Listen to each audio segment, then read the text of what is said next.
الحمد لله وكفى وسلام على عباده الذين اصطفى أما بعد فأعوذ بالله من الشيطان الرجيم بسم الله الرحمن الرحيم وذكر فإن الذكرى تنفع المؤمنين صدق الله العظيم.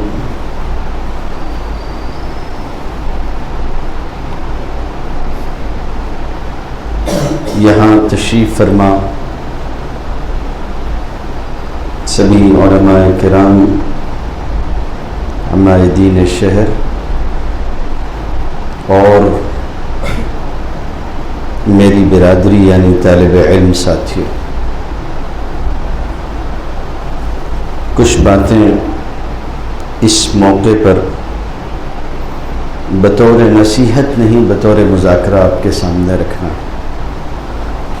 اس لیے کہ ہم میں سے ہر ایک خود نصیحت کا محتاج ہے اور ہم میں سے ہر ایک کو خیر خواہی ایک دوسرے کی کرنی چاہیے، اور جو خود نقائص اور معائب سے دوچار ہو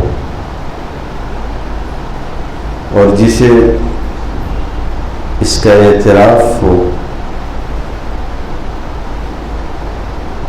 کہ اس کی زندگی کامل نہیں ہے، وہ خود نصیحت کا محتاج ہے، وہ دوسروں کو کیا نصیحت کرے. اس لیے نصیحت تو کچھ نہیں کرنی، ہاں کچھ باتیں بطور مذاکرہ عرض کرنی ہے تاکہ آگے زندگی میں ہم سب کو اس سے روشنی حاصل ہو.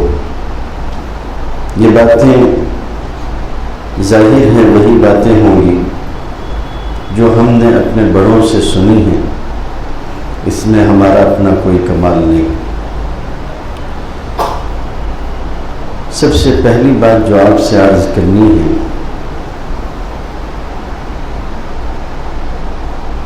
ہمارے اساتذہ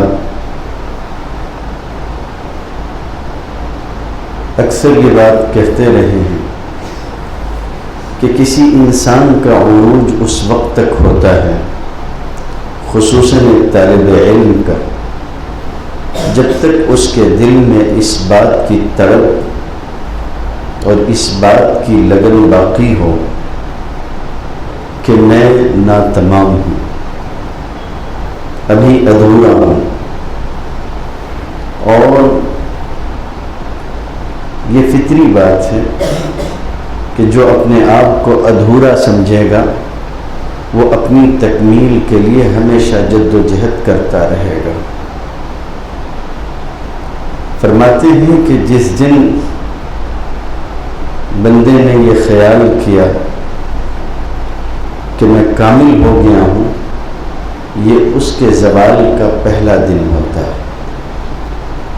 اس لیے کہ اس دنیا میں کامل کوئی نہیں ہے سوائے انبیاء کرام علیہم الصلاۃ والتسلیم کے، اور انبیاء میں بھی سب سے افضل سیدنا محمد رسول اللہ صلی اللہ علیہ وسلم.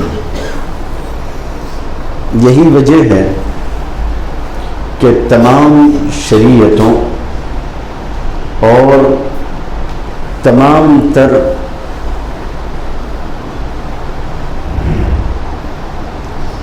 طریقے عمل کے اس دنیا میں اتار دیے جانے کے بعد نبی کریم صلی اللہ علیہ وسلم کو سب سے آخر میں مبعوث فرمایا گیا، اور آپ کے حج میں یہ آیت آپ کی زندگی کے بالکل اخیر مرحلے میں اتاری گئی کہ الیوم اکملت لکم دینکم. اس سے پہلے کسی کو اس طرح سے کامل و مکمل ہونے کا تاج نہیں دیا گیا. مختلف موقع مختلف مرحلے انبیاء کی زندگی میں بھی آئے ہیں، اور اللہ رب العزت نے اپنے بعض انبیاء کو بعض خصوصیتوں سے نوازا بھی ہے. کسی کو اللہ رب العزت نے وَكَانَ عِنْدَ اللَّهِ وَجِيهًا فرمایا.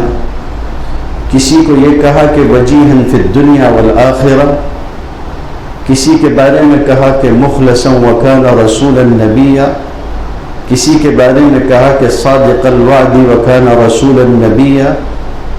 لیکن کسی کے ساتھ یہ ہوا کہ اسے خلت کا تاج دیا گیا حضرت ابراہیم علیہ السلام کو، مگر ان سب کے باوجود کامل ہونا نبی کریم صلی اللہ علیہ وسلم کے حصے میں آیا. اور یہی وجہ ہے کہ آپ ان سارے انبیاء میں اللہ رب العزت کے یہاں سب سے بزرگ و برتر، اس لیے کہ اللہ نے آپ کے لیے وہ پسند فرمایا جو کسی اور کے نصیب اور مقدر میں نہیں ہے. ساری زندگی اسی سوچ کے ساتھ ہماری گزرنی چاہیے کہ ہم اور آپ ابھی ناقص ہیں، ناتمام ہیں. اور یہ بھی ایک عجیب سی بات ہے کہ جیسے جیسے علم بڑھتا جاتا ہے ویسے ویسے انسان کے اوپر اپنا جاہل ہونا کھلتا جاتا ہے. یہ ایک سچی بات ہے، یہ ایک تجربہ کرنے والی بات ہے. آپ اس پر چند سال اور آگے بڑھو گے تو احساس ہوگا. جس کو قرآن مجید تجوید کے ساتھ پڑھنا نہیں آتا وہ اسی طرح مجہول پڑھنے کو کمال سمجھتا ہے. بس سمجھ میں آ رہی، وہ مجہول پڑھنے کو کمال سمجھتا ہے. لیکن جب اس پر آہستہ آہستہ کوئی آدمی تجوید کے حقائق کھولتا ہے اور وہ کسی سے سیکھ لیتا ہے تو اسے پتہ چلتا ہے کہ پہلے جو ہم کر رہے تھے وہ تو ایک جہالت تھی، ایک تاریکی اور اندھیرا تھا. تو پہلی بات تو یہ ہے کہ کبھی اس غرور کو اپنے اندر نہ آنے دیجیے گا کہ میں کچھ ہو گیا ہوں. ہمارے ایک استاذ سے فرمایا کرتے تھے کہ جس کے دماغ میں یہ خیال آ جائے کہ میں کچھ ہو گیا ہوں اس کو کچھ ہو گیا ہے. بات سمجھ میں آ رہی ہے؟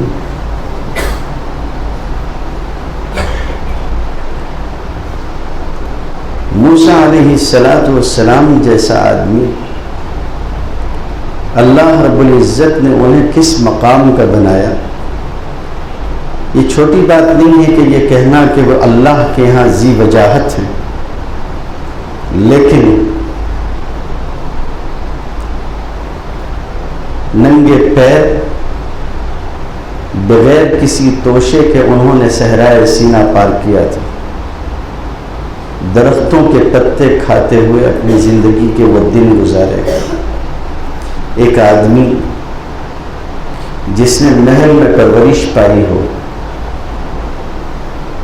بادشاہ کے یہاں پلا بڑھا ہو، شہزادوں کی زندگی ہو، اور اس کے بعد اتنی ساری مشقتیں جھیل کر یکسر سارے ناز و نعم سے نکل کر ایک مشکل سفر طے کر کے وہ مدین پہنچے.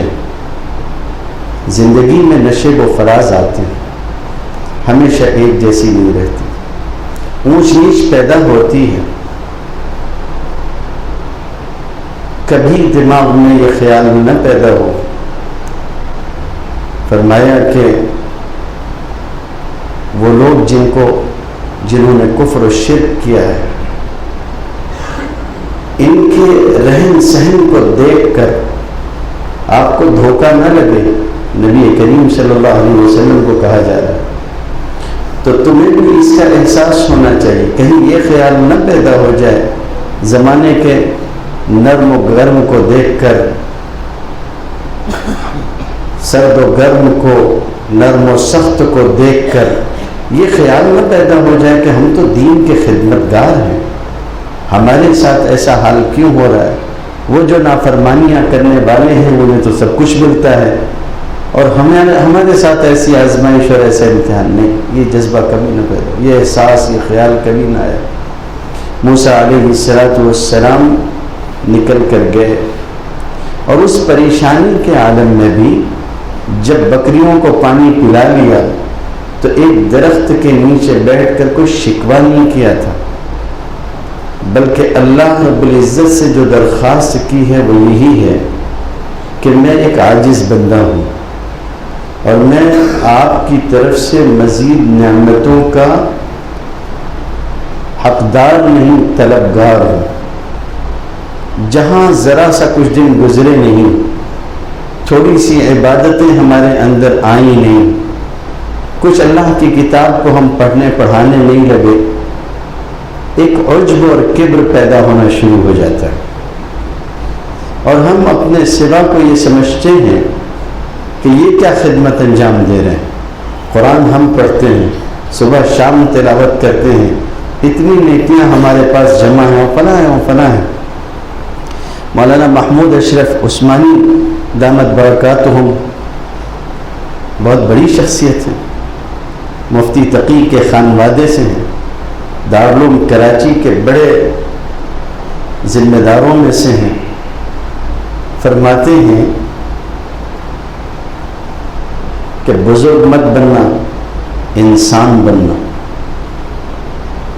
4 دن کی عبادت نہیں ہوئی، آدمی اپنے آپ کو بزرگ سمجھنے لگتا ہے، تہجد میں اٹھنے لگتا ہے تو دوسروں کا سونا اس کو کھلنے لگتا ہے۔ یاد رکھو یہ چیز اچھی نہیں ہے۔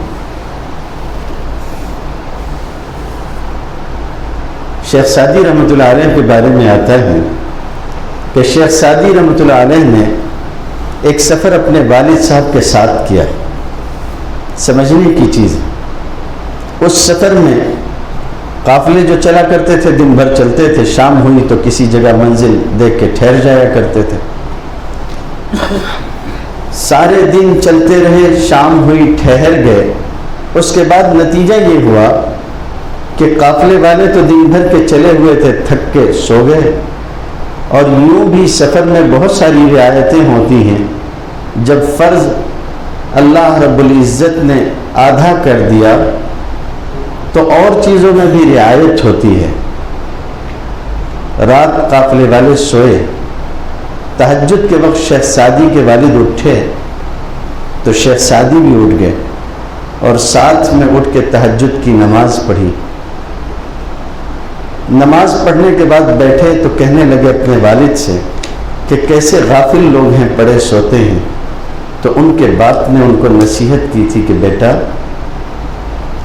اس سے تو بہتر تھا کہ تم بھی پڑے سوتے رہتے، کم سے کم کسی کے بارے میں حقارت تو تمہارے دل میں نہیں ہوتی، کسی کو حقیر نہ سمجھا جائے۔ تو تھوڑا سا معاملہ آگے نہیں بڑھتا ہے کہ آدمی یہ سمجھنے لگتا ہے کہ میں تو حقدار ہوں۔ نہیں، حقدار نہیں، ہم ناقص ہیں، کمال چاہتے ہیں، لیکن کمال ہمارا حق نہیں ہے، اللہ اپنے فضل سے عطا فرمائے، یہ ان کا کرم ہے۔ موسیٰ علیہ السلام نے کہا تھا رب انی لما انزلت الی من خیر فقیر، جو بھی خیر آپ اتاریں گے بندہ اس کا محتاج ہے، میں اس کا محتاج ہوں۔ ایوب علیہ السلام کہا جاتا ہے کہ 18 برس بیمار رہے، کوئی شکوہ نہیں تھا، کوئی شکایت نہیں تھی۔ میں یہ بات اس لیے کہہ رہا ہوں کہ میں اپنی برادری میں اس چیز کو دیکھتا ہوں۔ ہم نے مدرسہ اس لیے نہیں پڑھا ہے، دینی تعلیم اس لیے نہیں حاصل کی ہے، قرآن مجید اس لیے نہیں پڑھا ہے، اور دیگر درسیات کی تکمیل اس لیے نہیں کی ہے کہ ہم اس کے ذریعے سے دنیا کمائیں، نہیں، اس لیے نہیں ہے۔ کوئی ہمارے وقت کی اگر تنخواہ دے گا وہ اور چیز ہے، لیکن تعلیم اس لیے نہیں ہے کہ ہم تعلیم بیچ کے اپنا پیٹ بھریں گے، تعلیم اس لیے نہیں۔ اس کا نتیجہ یہ ہوتا ہے کہ جہاں حالات ذرا اونچے نیچے ہوئے شکوہ اور شکایت پیدا ہو جاتی ہے، کبھی نہیں ہونا چاہیے۔ 18 برس حضرت ایوب علیہ السلام پہ گزرے تھے. 18 برس کے بعد بھی جو دعا انہوں نے کی ہے اس میں کوئی شکوہ نہیں تھا, کوئی شکایت نہیں تھی. شکوہ اور شکایت تو چھوڑیے, شفا کی دعا بھی نہیں تھی. بات سمجھ رہے ہیں؟ شفا کے لیے دعا بھی نہیں کی. کہنا شروع کیا تو یہ کہا تھا کہ انی مسنی الضر, مجھے تکلیف پہنچی ہے.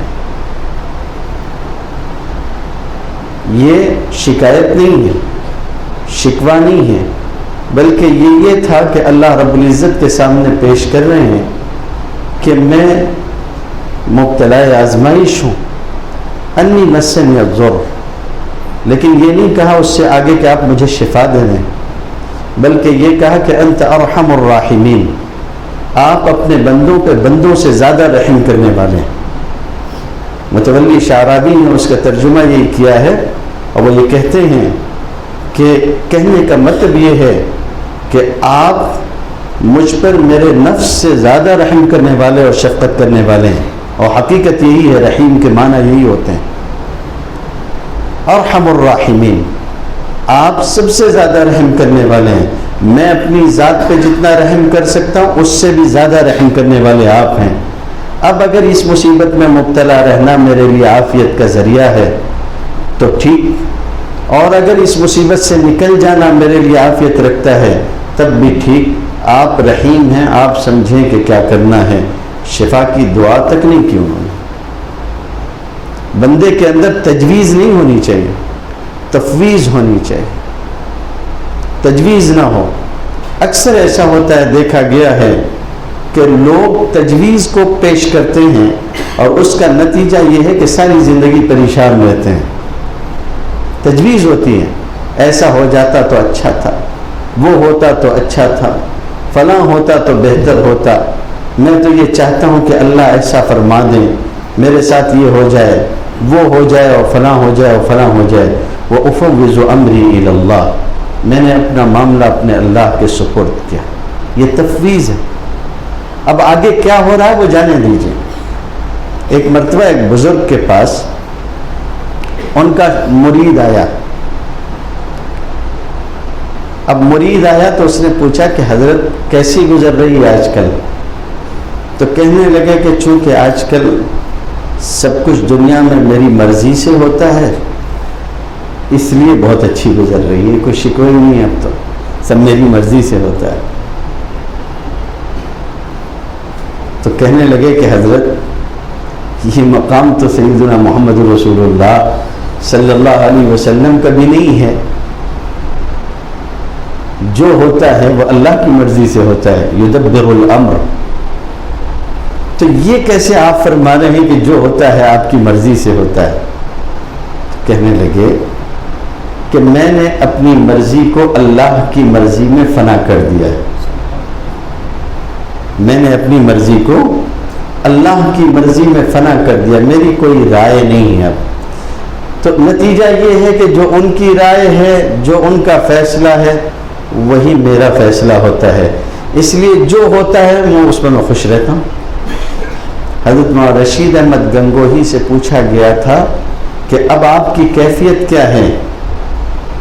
شیخ نے پوچھا تو جواب میں لکھا تھا کہ تصوف و سلوک کی راہ میں اب اس منزل پہ آیا ہوں کہ میرے لیے مدح و ذم دونوں برابر ہو گئے ہیں. کوئی تعریف کرے تو بھی اور کوئی تنقیص کرے تو بھی, مجھے دونوں سے کوئی فرق نہیں پڑتا. نہ تعریف پہ خوشی سے پھولے سمانے کی بات ہے اور نہ مذمت کوئی کرے تو اس پہ کوئی کبیدگی ہوتی ہے. دونوں میرے نزدیک برابر ہو گئی, اور یہ بہت اونچا مقام ہوتا ہے. تو اپنی مرضی اللہ کی مرضی کے موافق کر دے بندہ. تجویز ہرگز نہ ہو, تفویض ہو, کل کا کل اللہ کے سپرد کر دیا جائے. جب اس طرح سے چلو گے زندگی کے ہر نشیب و فراز میں ثابت قدم رہ سکو گے. ہاں, اللہ سے عافیت مانگنی چاہیے, عافیت کے طلبگار ہمیشہ رہیں. ایک بزرگ تھے, پولیس ان کو لے کے چلی گئی, جیل میں پہنچ گئے. دوسرے بزرگ ملنے کے لیے آئے تو ان سے کہا کہ کیا بات ہے، آپ جیل خانے میں آ گئے، کیسے کیا؟ ہم کو پتہ ہے آپ کے بارے میں کہ آپ مجرم تو ہیں نہیں، آپ ایسے آدمی نہیں ہیں کہ آپ کو جیل میں ڈالا جائے، تو پھر یہاں کیسے آ گیا؟ تو انہوں نے بھی کہا کہ میرے سمجھ میں نہیں آ رہا ہے کہ میں یہاں کیسے آ گیا، ان لوگوں کو کوئی مغالطہ ہوا ہے یا کیا ہوا ہے، کچھ پتہ نہیں، جرم تو میں نے کوئی نہیں کیا، لیکن یہ جیل میں لے آئے ہیں مجھے۔ اب وہ بزرگ بیٹھے سوچ رہے ہیں کہ بھئی ہوتا تو سب اللہ کی مرضی سے ہے، تو یہ جیل خانے میں آئے کیسے ہی، یہ تو طے ہونا چاہیے۔ تو انہوں نے ان سے پوچھا اچھا ایک بات بتاؤ، آج کل کوئی نیا معمول شروع ہوا تھا کیا؟ بزرگ تھے نا، معمولات میں کوئی نئی بات آئی ہے کیا آج کل اوراد و وظائف میں یا اس میں اس میں؟ تو کہنے لگے کہ ہاں آج کل قیامت کا اور آخرت کا اور موت کا بڑا غلبہ ہے دماغ پہ، اور یہ خیال بہت ستاتا ہے کہ مر کے دنیا سے جانا ہے، جانے آخرت میں کیا ہوگا، تو آج کل آخرت کی تیاری میں مشغول رہتا ہوں۔ تو کہا کہ اور کچھ؟ تو کچھ سوچنے کے بعد جواب دیا کہ ہاں اتنا ہے کہ روز دعا کیا کرتا تھا کہ اللہ تعالیٰ یہ جو کھانے کمانے کا جھمیلا لگا ہوا ہے کہ اسباب مہیا کرنے پڑتے ہیں اور اس کے لیے اتنا وقت صرف ہو جاتا ہے، تو اگر یہ اس کا بھی کچھ بندوبست ہو جاتا 2 وقت کی روٹی کا، تو میں یہ وقت بھی آخرت میں لگاتا ہوں۔ تو کہا بس ٹھیک ہے، 2 وقت کی روٹی کا بندوبست ہو گیا ہے، تشریف رکھیے گی۔ کہ اللہ کے بندے ایسے کیوں نہیں کہا تھا کہ اللہ تعالیٰ میں آپ سے 2 وقت کی روٹی کا عافیت کے ساتھ سوال کرتا ہوں، 2 وقت کی روٹی عافیت کے ساتھ۔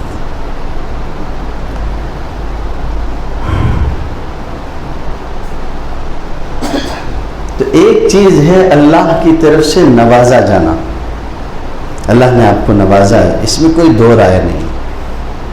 ایک ہوتا ہے کبر و غرور اور ایک ہوتا ہے اعتراف نعمت۔ اعتراف نعمت ہمیشہ ہونا چاہیے۔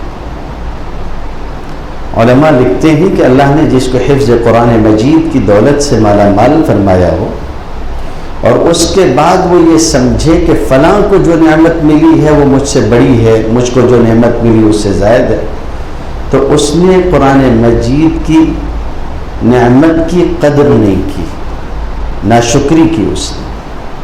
بہت بڑی نعمت ہے جو اللہ رب العزت نے آپ کو عطا فرمائی ہے، اور جب کسی کو کوئی نعمت مل جاتی ہے تو اس نعمت پر اس کو اللہ رب العزت کا شکر گزار ہونا چاہیے۔ اور شکر گزاری کتنے طریقے سے ہوتی ہے؟ شکر گزاری 2 طرح سے ہوتی ہے۔ ایک قول سے، جو ہم لوگ عام طور پہ شکر گزاری کا مفہوم سمجھتے ہیں کہ بھئی اللہ آپ کا شکر ہے کہ آپ نے نعمت عطا فرمائی، اور یہ بھی ایک دم آفیشیلی ہوتا ہے، اور ایسی ایسی جگہ شکر ادا کرتے ہیں جہاں شکر ادا کرنا بھی محل نظر ہوتا ہے۔ بلقیس کا تخت جب حضرت سلیمان علیہ السلام کے سامنے لا کے رکھ دیا گیا تو سلیمان علیہ السلام نے کہا تھا ھذا من فضل ربی، لانے والے کا کمال نہیں ہے کہ اس نے ایک پلک کے جھپکنے سے بھی پہلے لا کے رکھ دیا، اصل تو یہ اللہ رب العزت کی عطا ہے، انہوں نے دیا ہے۔ کہا کہ ھذا من فضل ربی، یہ میرے رب کا فضل ہے۔ وہ اعظم گڑھ کے ایک شاعر تھے، مزاحیہ شاعر تھے، انہوں نے جیسے حضرت علامہ اقبال رحمۃ اللہ علیہ نے لکھا ہے کہ ابلیس کا مکالمہ، ویسے ہی انہوں نے شیطان کا ایک مکالمہ لکھا تھا۔ شیطان نے کہا کہ عجیب لوگ ہیں، میں ان لوگوں کے لیے راستے کھولتا ہوں، سود دلواتا ہوں، لون دلواتا ہوں، سودی قرضے ان کو ملتے ہیں، بینک میں چلواتا ہوں، راستے کھلواتا ہوں، سب کچھ کرتا ہوں۔ مزاحیہ شاعر ہے، اس نے اپنی شاعری میں اس طرح کا نقشہ کھینچا اور کہا کہ یہ سارے راستے تو میں کوشش کر کر کے چلاتا رہتا ہوں، پھر لوگ اس سے بڑی بڑی عمارتیں بناتے ہیں، مکان تعمیر کرتے ہیں، مگر مجھ کو افسوس اس کا ہے، ان کی ایک مصرع ہے کہ کہا کہ کرتا ہوں میں فضل، لوگ لکھ دیتے ہیں فضل ربی، سب تو میرے یہاں سے لیا، ادھر ادھر کا مال، اوپر نیچے کا مال، اور اس کے بعد لکھ دیا ھذا من فضل ربی۔ یہ کہہ کر اللہ کا فضل ہے؟ تم لون لے کے آئے، سودی قرضہ لے کے آئے، اس سے تم نے بنایا، تو یہ بھی سمجھنا چاہیے کہ اللہ کی نعمت کا شکر ہو، بہت بڑی نعمت اللہ نے عطا فرمائی۔ تو ایک تو ہو گیا قول، اور دوسرے عمل ہونا چاہیے۔ اعملوا آل داود شکرا وقلیل من عبادی الشکور۔ حضرت عمر رضی اللہ تعالیٰ عنہ طواف فرما رہے تھے، تو طواف فرماتے فرماتے ایک دیہاتی کو دیکھا کہ وہ دعا کر رہا ہے۔ دیہاتی بہت عجیب ہوتے ہیں، ہمارے آپ کے یہاں کا دیہاتی نہیں بول رہا ہوں، ایک دیہاتی وہ ہوتا ہے جو مدرسے میں ہوتے ہیں، بدو ہوتے ہیں بیچارے، میں یہ والے نہیں بول رہا ہوں، وہ جو زمانے نبوت کے اور آس پاس کے دیہاتی ہوتے تھے، ان کے اندر جو چیز تھی، جو سادگی تھی، جو کیفیات ان کی ہوتی تھی، وہ کچھ اور ہی ہوتی تھی، اور ان کا وہی انداز، کھل کے بولنے والا۔ حضور صلی اللہ علیہ وسلم تشریف فرما تھے، مکے میں کھیتی نہیں ہوتی تھی، مدینہ کے رہنے والوں کو چونکہ وہاں کی زمین، وہاں کی آب و ہوا ایسی ہے کہ وہاں کھیتی ہوتی، تو وہاں کے لوگ باغات لگاتے تھے، کھیت اگاتے تھے۔ حضور صلی اللہ علیہ وسلم تشریف فرما تھے، بخاری شریف میں آتا ہے ایک دیہاتی بھی سامنے بیٹھا ہوا تھا، آپ نے فرمایا کہ جنت میں لوگ چلے جائیں گے تو جنت میں جو لوگ ہوں گے جنتی، ان کو جس چیز کی تمنا ہوگی وہ دی جائے گی، اور پھر آپ نے یہ بھی فرمایا کہ جنت میں ایک آدمی ایسا بھی ہوگا جو یہ کہے گا کہ اللہ تعالیٰ مجھ کو کھیتی کرنی ہے، تو اللہ تعالیٰ اجازت مانگا، چلو بھائی ٹھیک ہے اگا لو، جو کرنا ہے کر لو۔ تو آج کل کی طرح کی کھیتی تو ہوگی نہیں، ادھر بیج ڈالا ادھر فصل تیار ہو کے کٹ کٹا کے رکھ بھی جائے گی، بھائی شوق کر لو تم اپنا پورا کھیتی کا، کوئی مسئلہ نہیں ہے۔ تو وہ کھیتی کا شوق بھی فرمائیں گے۔ حضور صلی اللہ علیہ وسلم نے بیان فرمایا کہ جنتی ایسا بھی ہوگا۔ حضور اتنا فرما کہ ابھی خاموش ہوئے تھے، وہ سامنے دیہاتی بیٹھا ہوا تھا، اس نے کہا اللہ کے رسول یہ ہم لوگوں میں سے کوئی نہیں ہوگا، خدا کی قسم کوئی انصاری ہوگا، یہی جو کھیتی کرتے ہیں، ہم نہیں کرتے۔ ایک مزاج ہوتا ہے ان کا۔ حضرت عمر رضی اللہ تعالیٰ عنہ طواف فرما رہے تھے، دیہاتی عام سا آدمی طواف کر رہا ہے، دوران طواف بار بار کہتا جاتا تھا کہ اللہ مجھے اپنے کمتر بندوں میں شمار فرمائیے گا، ان میں شامل فرمائیے۔ تو حضرت عمر رضی اللہ تعالیٰ عنہ چونک گئے، اس کا طواف ختم ہوا تو اشارہ کیا کہ اس کو روک لو، اپنا طواف مکمل کیا، اس کے بعد اس کو بلوایا، آیا وہ تو پوچھا کہ تم طواف میں بار بار دعا کرتے تھے کہ مجھے اپنے ان بندوں میں شمار کرو، اللہ تعالیٰ ان بندوں میں شمار کر لیں جو بہت کم ہیں، تو وہ کون سے بندے ہیں، کیا کہنا چاہتے ہو؟ تو اس نے کہا کہ حضرت آپ سمجھ نہیں سکے، وہ جو اللہ نے قرآن مجید میں فرمایا ہے کہ وَقَلِيلٌ مِّنْ عِبَادِيَ الشَّكُورُ، میرے بندوں میں شکر گزار بندے بہت کم ہوں گے۔ تو میں اللہ سے یہ کہہ رہا تھا کہ مجھے شکر گزار بندوں میں شامل فرمائے۔ شکر گزاری ہونی چاہیے۔ نعمت ملتی بہت سو کو ہے، مگر شکر گزاری کی توفیق ہر کسی کو نہیں ہوتی۔ اور یاد رکھیے کہ شیطان کا شکار، لوگ آ کے بولتے مولانا اس کو جنات لگا، اس کی علامت کیا ہے؟ اس کی علامت کیا ہے؟ اور میں چونکہ نام نہیں لے رہا ہوں اس لیے آپ کو یہ بھی بتاؤں کہ ہمارے امین وارسی صاحب ہیں، میرے قریبی دوست ہیں، ان کا فون آیا کہ بھائی مولانا وہ ایک بچی ہے، اس کے باپ بہت پریشان ہیں اور آپ ذرا توجہ فرمائیں۔ تو میں نے کہا کہ کس کے بارے میں کہہ رہا ہوں؟ نام پتہ بتایا فلاں فلاں۔ میں نے کہا اچھا ان کی بچی کے بارے میں کہہ رہے ہیں، میں نے دیکھا ہے اس کو۔ تو کہنے لگے مولانا اس کو جن حاضر ہوا تھا، باپ کو بھی ڈھکیل دیا اور یہ اور وہ فلاں فلاں سب کہہ لیا انہوں نے۔ تو میں نے آگے سے ان سے کہا کہ وارسی صاحب اس کو جن نہیں لگا ہوا ہے، جن نہیں لگا ہوا ہے، گھر کا مسئلہ ٹھیک کروائیے، اس کو جن نہیں ہے۔ تو انہوں نے کہا آپ نے کہہ دیا، میں نے مان لیا۔ خیر بات چلی تھوڑا آگے، اتفاق سے اسی روز جو ہے وہ آ گئے کہ چلیے چل کے ایک مرتبہ پھر دیکھ لیجیے۔ میں نے کہا چلو، وہاں گئے۔ اب وہ جن حاضر تھا، پہنچنے سے پہلے ہی استقبال میں جن حاضر تھا۔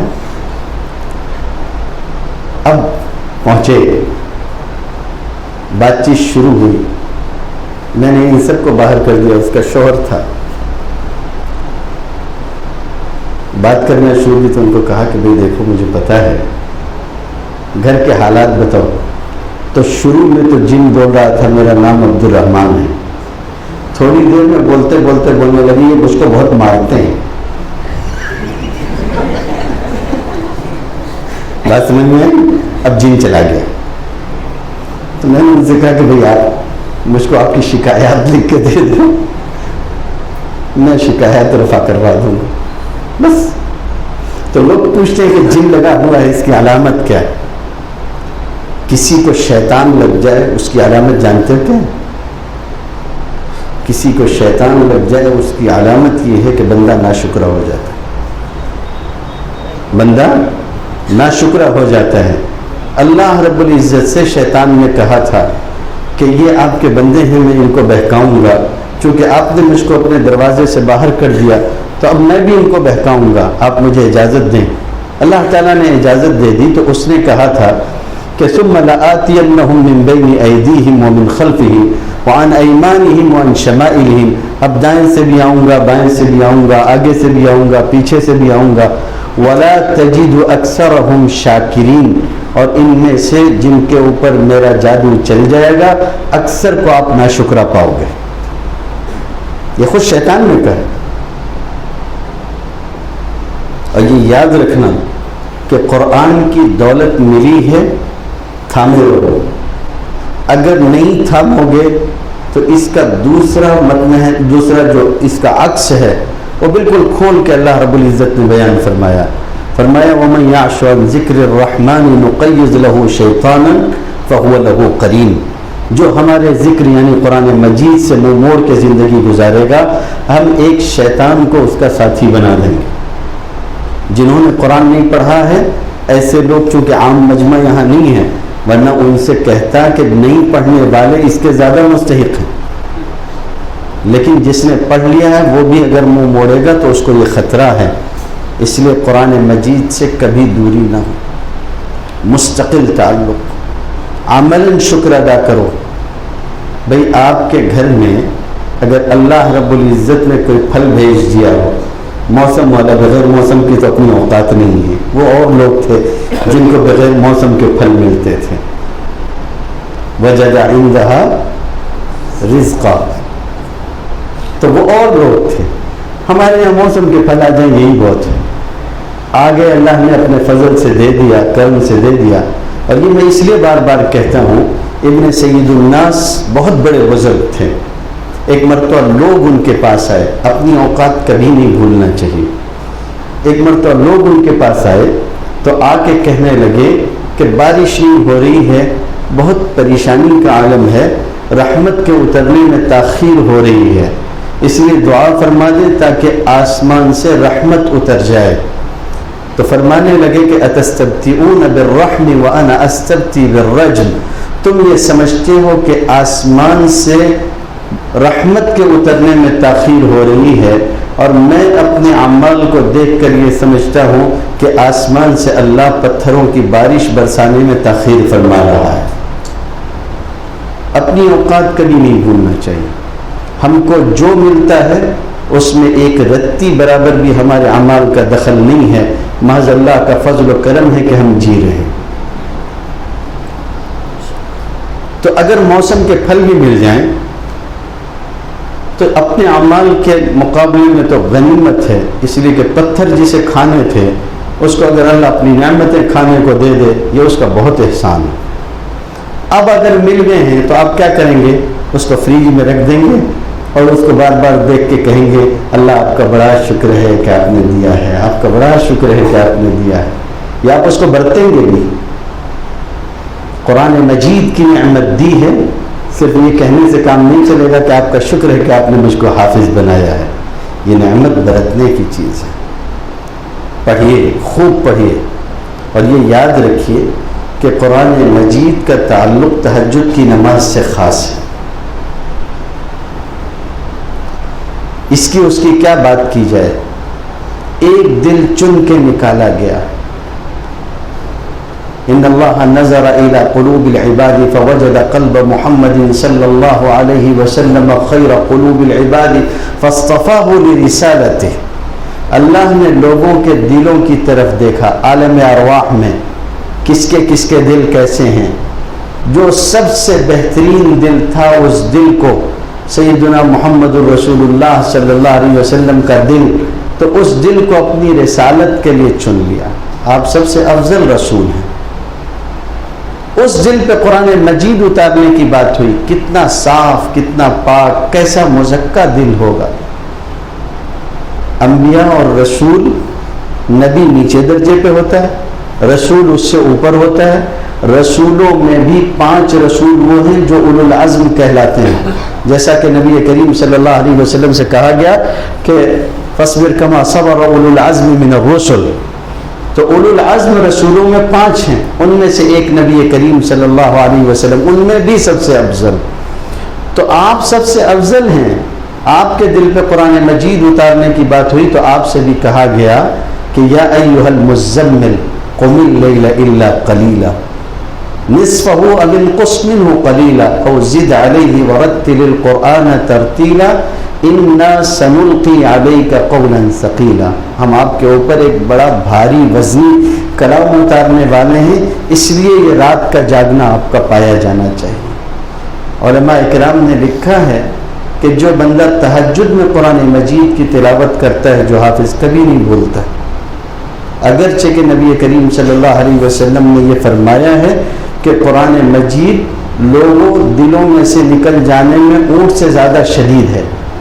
اونٹ کھوٹے سے بندھا ہے تو ٹھیک ہے، اگر اس کی رسی ذرا سا چھوڑو گے تو نکل کے بھاگ جائے گا۔ تو قرآن مجید کو اگر ذرا سا بھی چھوڑا گیا تو نکل کے بھاگ جائے گا، یہ تو ٹھیک ہے۔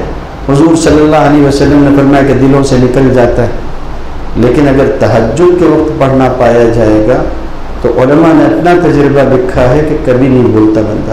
تہجد میں قرآن مجید پڑھیں، نور علی نور ہے، نوافل میں پڑھیں۔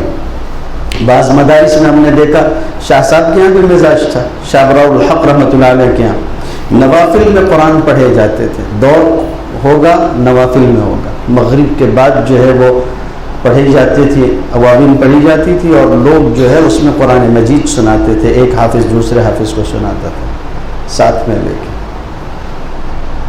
ٹھیک ہے، اس پہ اشکال کیا جائے گا کہ بھئی اس طرح کی جماعت درست ہے نہیں ہے، لیکن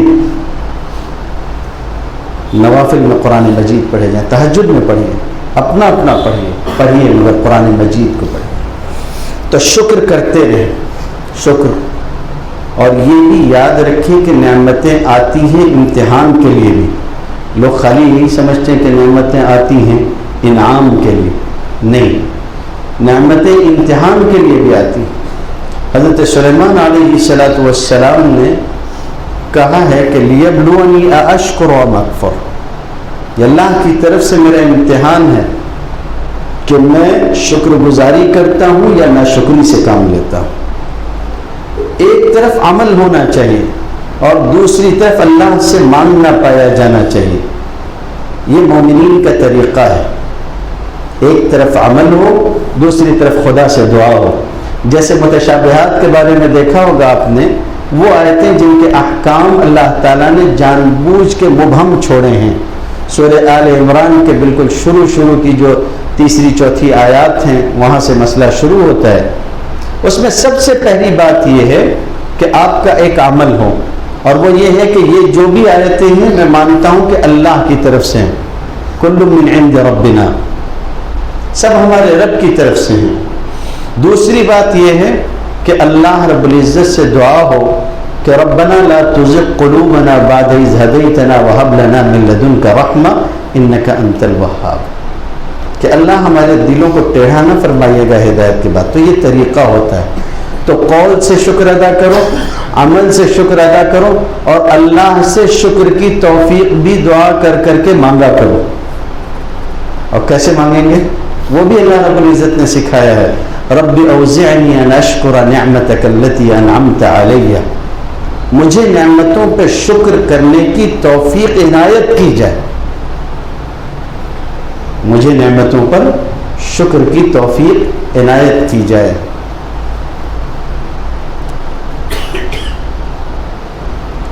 اس کے علاوہ جو بات مجھے آپ سے کہنی ہے، مدرسے نے آپ کو سند دی ہوگی، مبارک ہو کہ آپ اس مدرسے کے فارغ ہو۔ ہم لوگ بھی کہیں نہ کہیں سے پڑھے ہوئے ہیں، مدرسے کی سند ہاتھ میں آتی تو آدمی ایسا سمجھتا ہے جیسے لائسنس مل گیا اس کو۔ جی ہاں بھائی، میرے پاس ایک لائسنس آ گیا، میں لائسنس یافتہ ہو گیا ہوں، جیسے بندوق کا لائسنس ہوتا ہے، گاڑی چلانے کا لائسنس ہوتا ہے، اور بولیں راشن دکان کا لائسنس ہوتا ہے، ہر قسم کا کالا پیلا کام کرنے کا مجھ کو جو ہے وہ لائسنس مل گیا ہے۔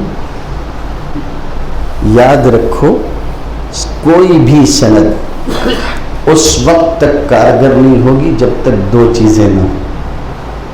ہمارے بزرگوں نے لکھا ہے، ایک ہے ایمان اور دوسرا ہے عمل صالح، یا عمل صالح کہو یا تقویٰ کہو۔ ایمان کی حفاظت کرنا۔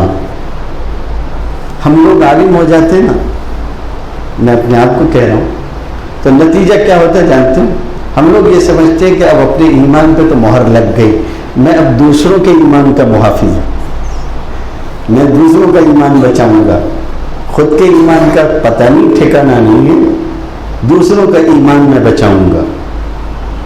اپنے بارے میں کبھی مطمئن مت ہونا۔ پھر کہتا ہوں ایک مرتبہ، شیطان جب ایک راستے سے ہلاک نہیں کر پاتا تو اس دوسرے راستے سے ہلاک کرتا ہے، اطمینان کے راستے سے، اور اطمینان والا راستہ اتنا خطرناک ہوتا ہے کہ اس میں آدمی کو احساس بھی نہیں ہو پاتا اور آدمی ہلاکت کے غار میں اتر جاتا۔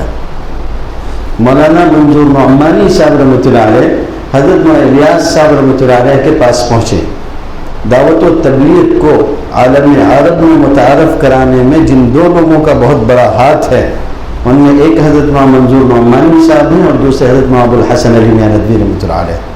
ان دونوں کے جو دعوتی اسفار ہوئے ہیں، خاص حضرت مولانا الیاس صاحب رحمۃ اللہ علیہ کی ایما پہ ان کے کام ہوا کرتے تھے، اور انہوں نے بہت وقت دیا ہے دعوت و تبلیغ کے لیے۔ مولانا منظور نعمانی صاحب رحمۃ اللہ علیہ حاضر ہوئے مولانا الیاس صاحب کے پاس۔ مولانا منظور نعمانی صاحب کی قدر و منزلت ہندوستان والے جانے نہ جانے، ہم لوگ ایک جگہ تھے جہاں دنیا بھر کے لوگ جمع ہوئے تھے، تو اس جگہ پہ پڑوسی ملک کے لوگ بھی آئے ہوئے تھے۔ تو چند چیزیں جو میں نے ان لوگوں سے سنی اور دیکھی تھی، اس کے بعد ہم کو احساس ہوا کہ اللہ نے کیسی نعمت عطا فرمائی ہم لوگوں کو۔ ان چند باتوں میں سے دو باتیں میں آپ کو عرض کرتا ہوں کہ وہ مجھ سے پوچھتے تھے کہ آپ نے دیوبند دیکھا ہے، دارالعلوم گئے ہیں، وہاں کے اساتذہ سے ملاقات ہے، کس سے ملے ہیں؟ اپنے لیے عام سی بات ہے بھائی، دارالعلوم جانے کون سا مسئلہ ہے، لوگ دیوبند جاتے آتے رہتے ہیں، لیکن وہ بیچارے مدتوں سے مشتاق ہیں کہ کسی طرح راستہ ملے تو ہم کو اپنے مرکز آنے کا موقع ملے۔ وہ دارالعلوم کو مرکز کہتے ہیں، عقیدے کا مرکز۔ ایک دوسری بات انہوں نے کہا کہ مولانا منظور نعمانی صاحب، چونکہ ہم لوگ اپنے شیخ کے ساتھ تھے تو انہوں نے ان کے والد کے بارے میں سوالات کیے۔ مولانا منظور نعمانی صاحب اپنے وقت کے شہرۂ آفاق عالم، ایک ایسا عالم جس کو صرف ہندوستان ہی میں نہیں، غیر منقسم ہندوستان ہی میں نہیں بلکہ بر صغیر کے لوگ اچھی طرح سے جانتے تھے۔ مولانا منظور نعمانی بہت اونچی شخصیت ہے۔ تو مولانا منظور نعمانی صاحب رحمۃ اللہ علیہ، ان کے بارے میں ان لوگوں نے ہم سے پوچھا۔ خیر، وہ گئے مولانا الیاس صاحب رحمۃ اللہ علیہ کے پاس، تو مولانا الیاس صاحب رحمۃ اللہ علیہ نے کہا کہ بہت متفکر بیٹھے ہوئے تھے، بہت الجھن میں، پریشانی کے عالم میں۔ تو مولانا منظور نعمانی صاحب نے کہا کہ حضرت کیا بات ہے، کیوں اتنا پریشان ہے؟ تو کہنے لگے کہ دعوت کا کام بہت پھیل گیا ہے، مجھے اندیشہ ہے کہ کہیں یہ استدراج نہ ہو۔ استدراج کہتے ہیں اس کیفیت کو کہ جس کے اندر بندے کو پتہ ہی نہیں چلتا، وہ اللہ کی نافرمانی میں اس طرح سے منہمک ہوتا ہے کہ اس کو پتہ نہیں چلتا اور وہ ہلاکت میں پہنچ جاتا ہے، جیسا کہ اللہ نے خود فرمایا سنستدرجهم من حیث لا یعلمون۔ تو مولانا منظور نعمانی صاحب نے سنا تو فرمایا کہ حضرت مطمئن رہیں، یہ استدراج نہیں ہے۔ تو مولانا الیاس صاحب نے کہا کہ آپ اتنا حتمی طور پہ کیسے کہہ سکتے ہیں کہ یہ استدراج نہیں ہے؟ کہنے لگے کہ حضرت استدراج کی بنیادی کیفیت ہی یہی ہوتی ہے کہ بندے کو یہ خیال بھی نہیں پیدا ہوتا کہ کہیں میں ہلاکت میں تو نہیں لے جایا جا رہا ہوں۔ آپ کو اگر یہ خیال ہے تو یہ استدراج نہیں ہے۔ تو یہ بہت خطرناک بات ہے کہ بندہ اپنے اوپر مطمئن ہو جائے۔ مطمئن کبھی نہیں ہونا۔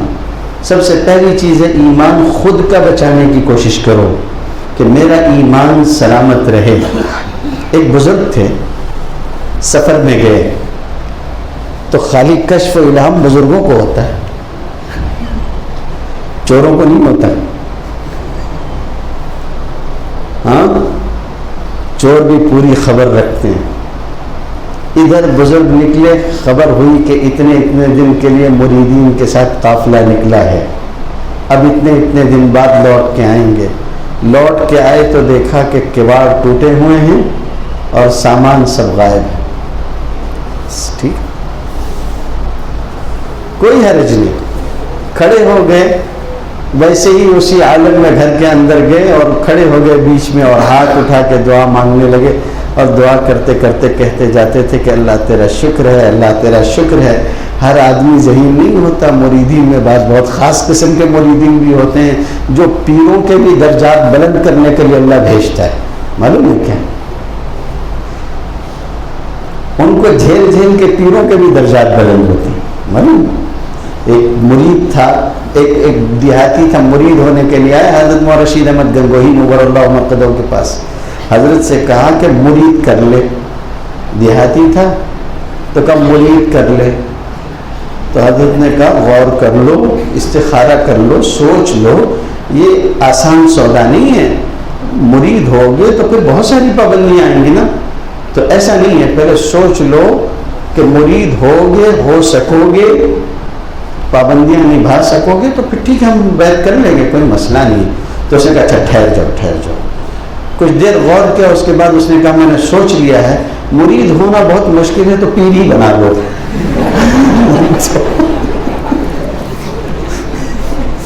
تو دیہاتی ہوتے ہیں، تو بعض ایسے بھی مرید ہوتے ہیں۔ اس نے دعا ہی میں ٹوک دیا اور کہا کہ حضرت وہ مقام شکر ہے یا مقام صبر ہے؟ بھئی جو ساز و سامان تھا سب لٹ گیا ہے، تو یہ مقام شکر ہے یا مقام صبر ہے؟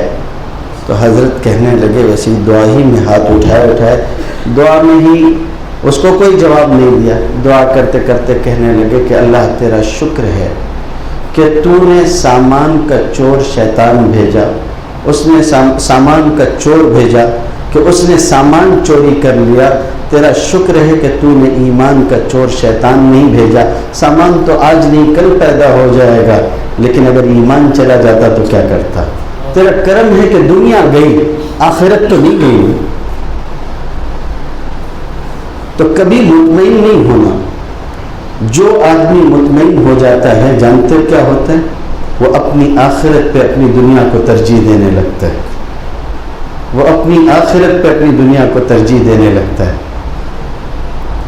بات کہنے کی نہیں ہے لیکن آج میں آپ سے عرض کر دیتا ہوں، برادری ہے، اپنی برادری ہے تو کہتا ہوں۔ مجھ کو میرے ایک بہت قریبی شخص نے کہا تھا کہ چلو چل کے کونسلیٹ کی نوکری کر لو، میں چھوڑنے والا ہوں، اور کونسل جنرل یہ کہتا ہے کہ آپ اپنی جگہ کوئی اپنے جیسا دوسرا بندہ لے آؤ، 3 مہینہ اس کو یہاں رکھ کے ٹریننگ دے دو، اس کے بعد تم کو ریٹائرمنٹ دیں گے۔ چھوڑنے کے لیے ان کو تیار نہیں تھا۔ اور وہ اپنے بڑھاپے کی وجہ سے ریٹائرمنٹ چاہتے تھے، تو انہوں نے مجھ سے کہا کہ چلو چل کے ایسا کر لیں۔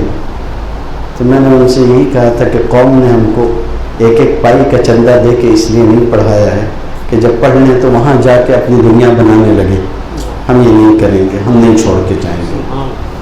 ہم نے اپنے باپ سے سیکھا، اپنے بزرگوں سے سیکھا، اپنے اساتذہ سے سیکھا، اور مجھ کو بڑی خوشی ہوئی جب میں نے یہ بات سنی۔ ابھی گزشتہ چند دنوں پہلے حضرت مولانا مختار سعید مدنی صاحب آئے تھے دامت برکاتہ، تو ہم لوگ ساتھ میں تھے، بھائی صاحب بھی میں بھی، تو کہنے لگے کہ مولانا نے یاد دلایا محمد صاحب نے کہ آپ کے دھولیاں آنے کا قصہ بھی تو بڑا عجیب ہے۔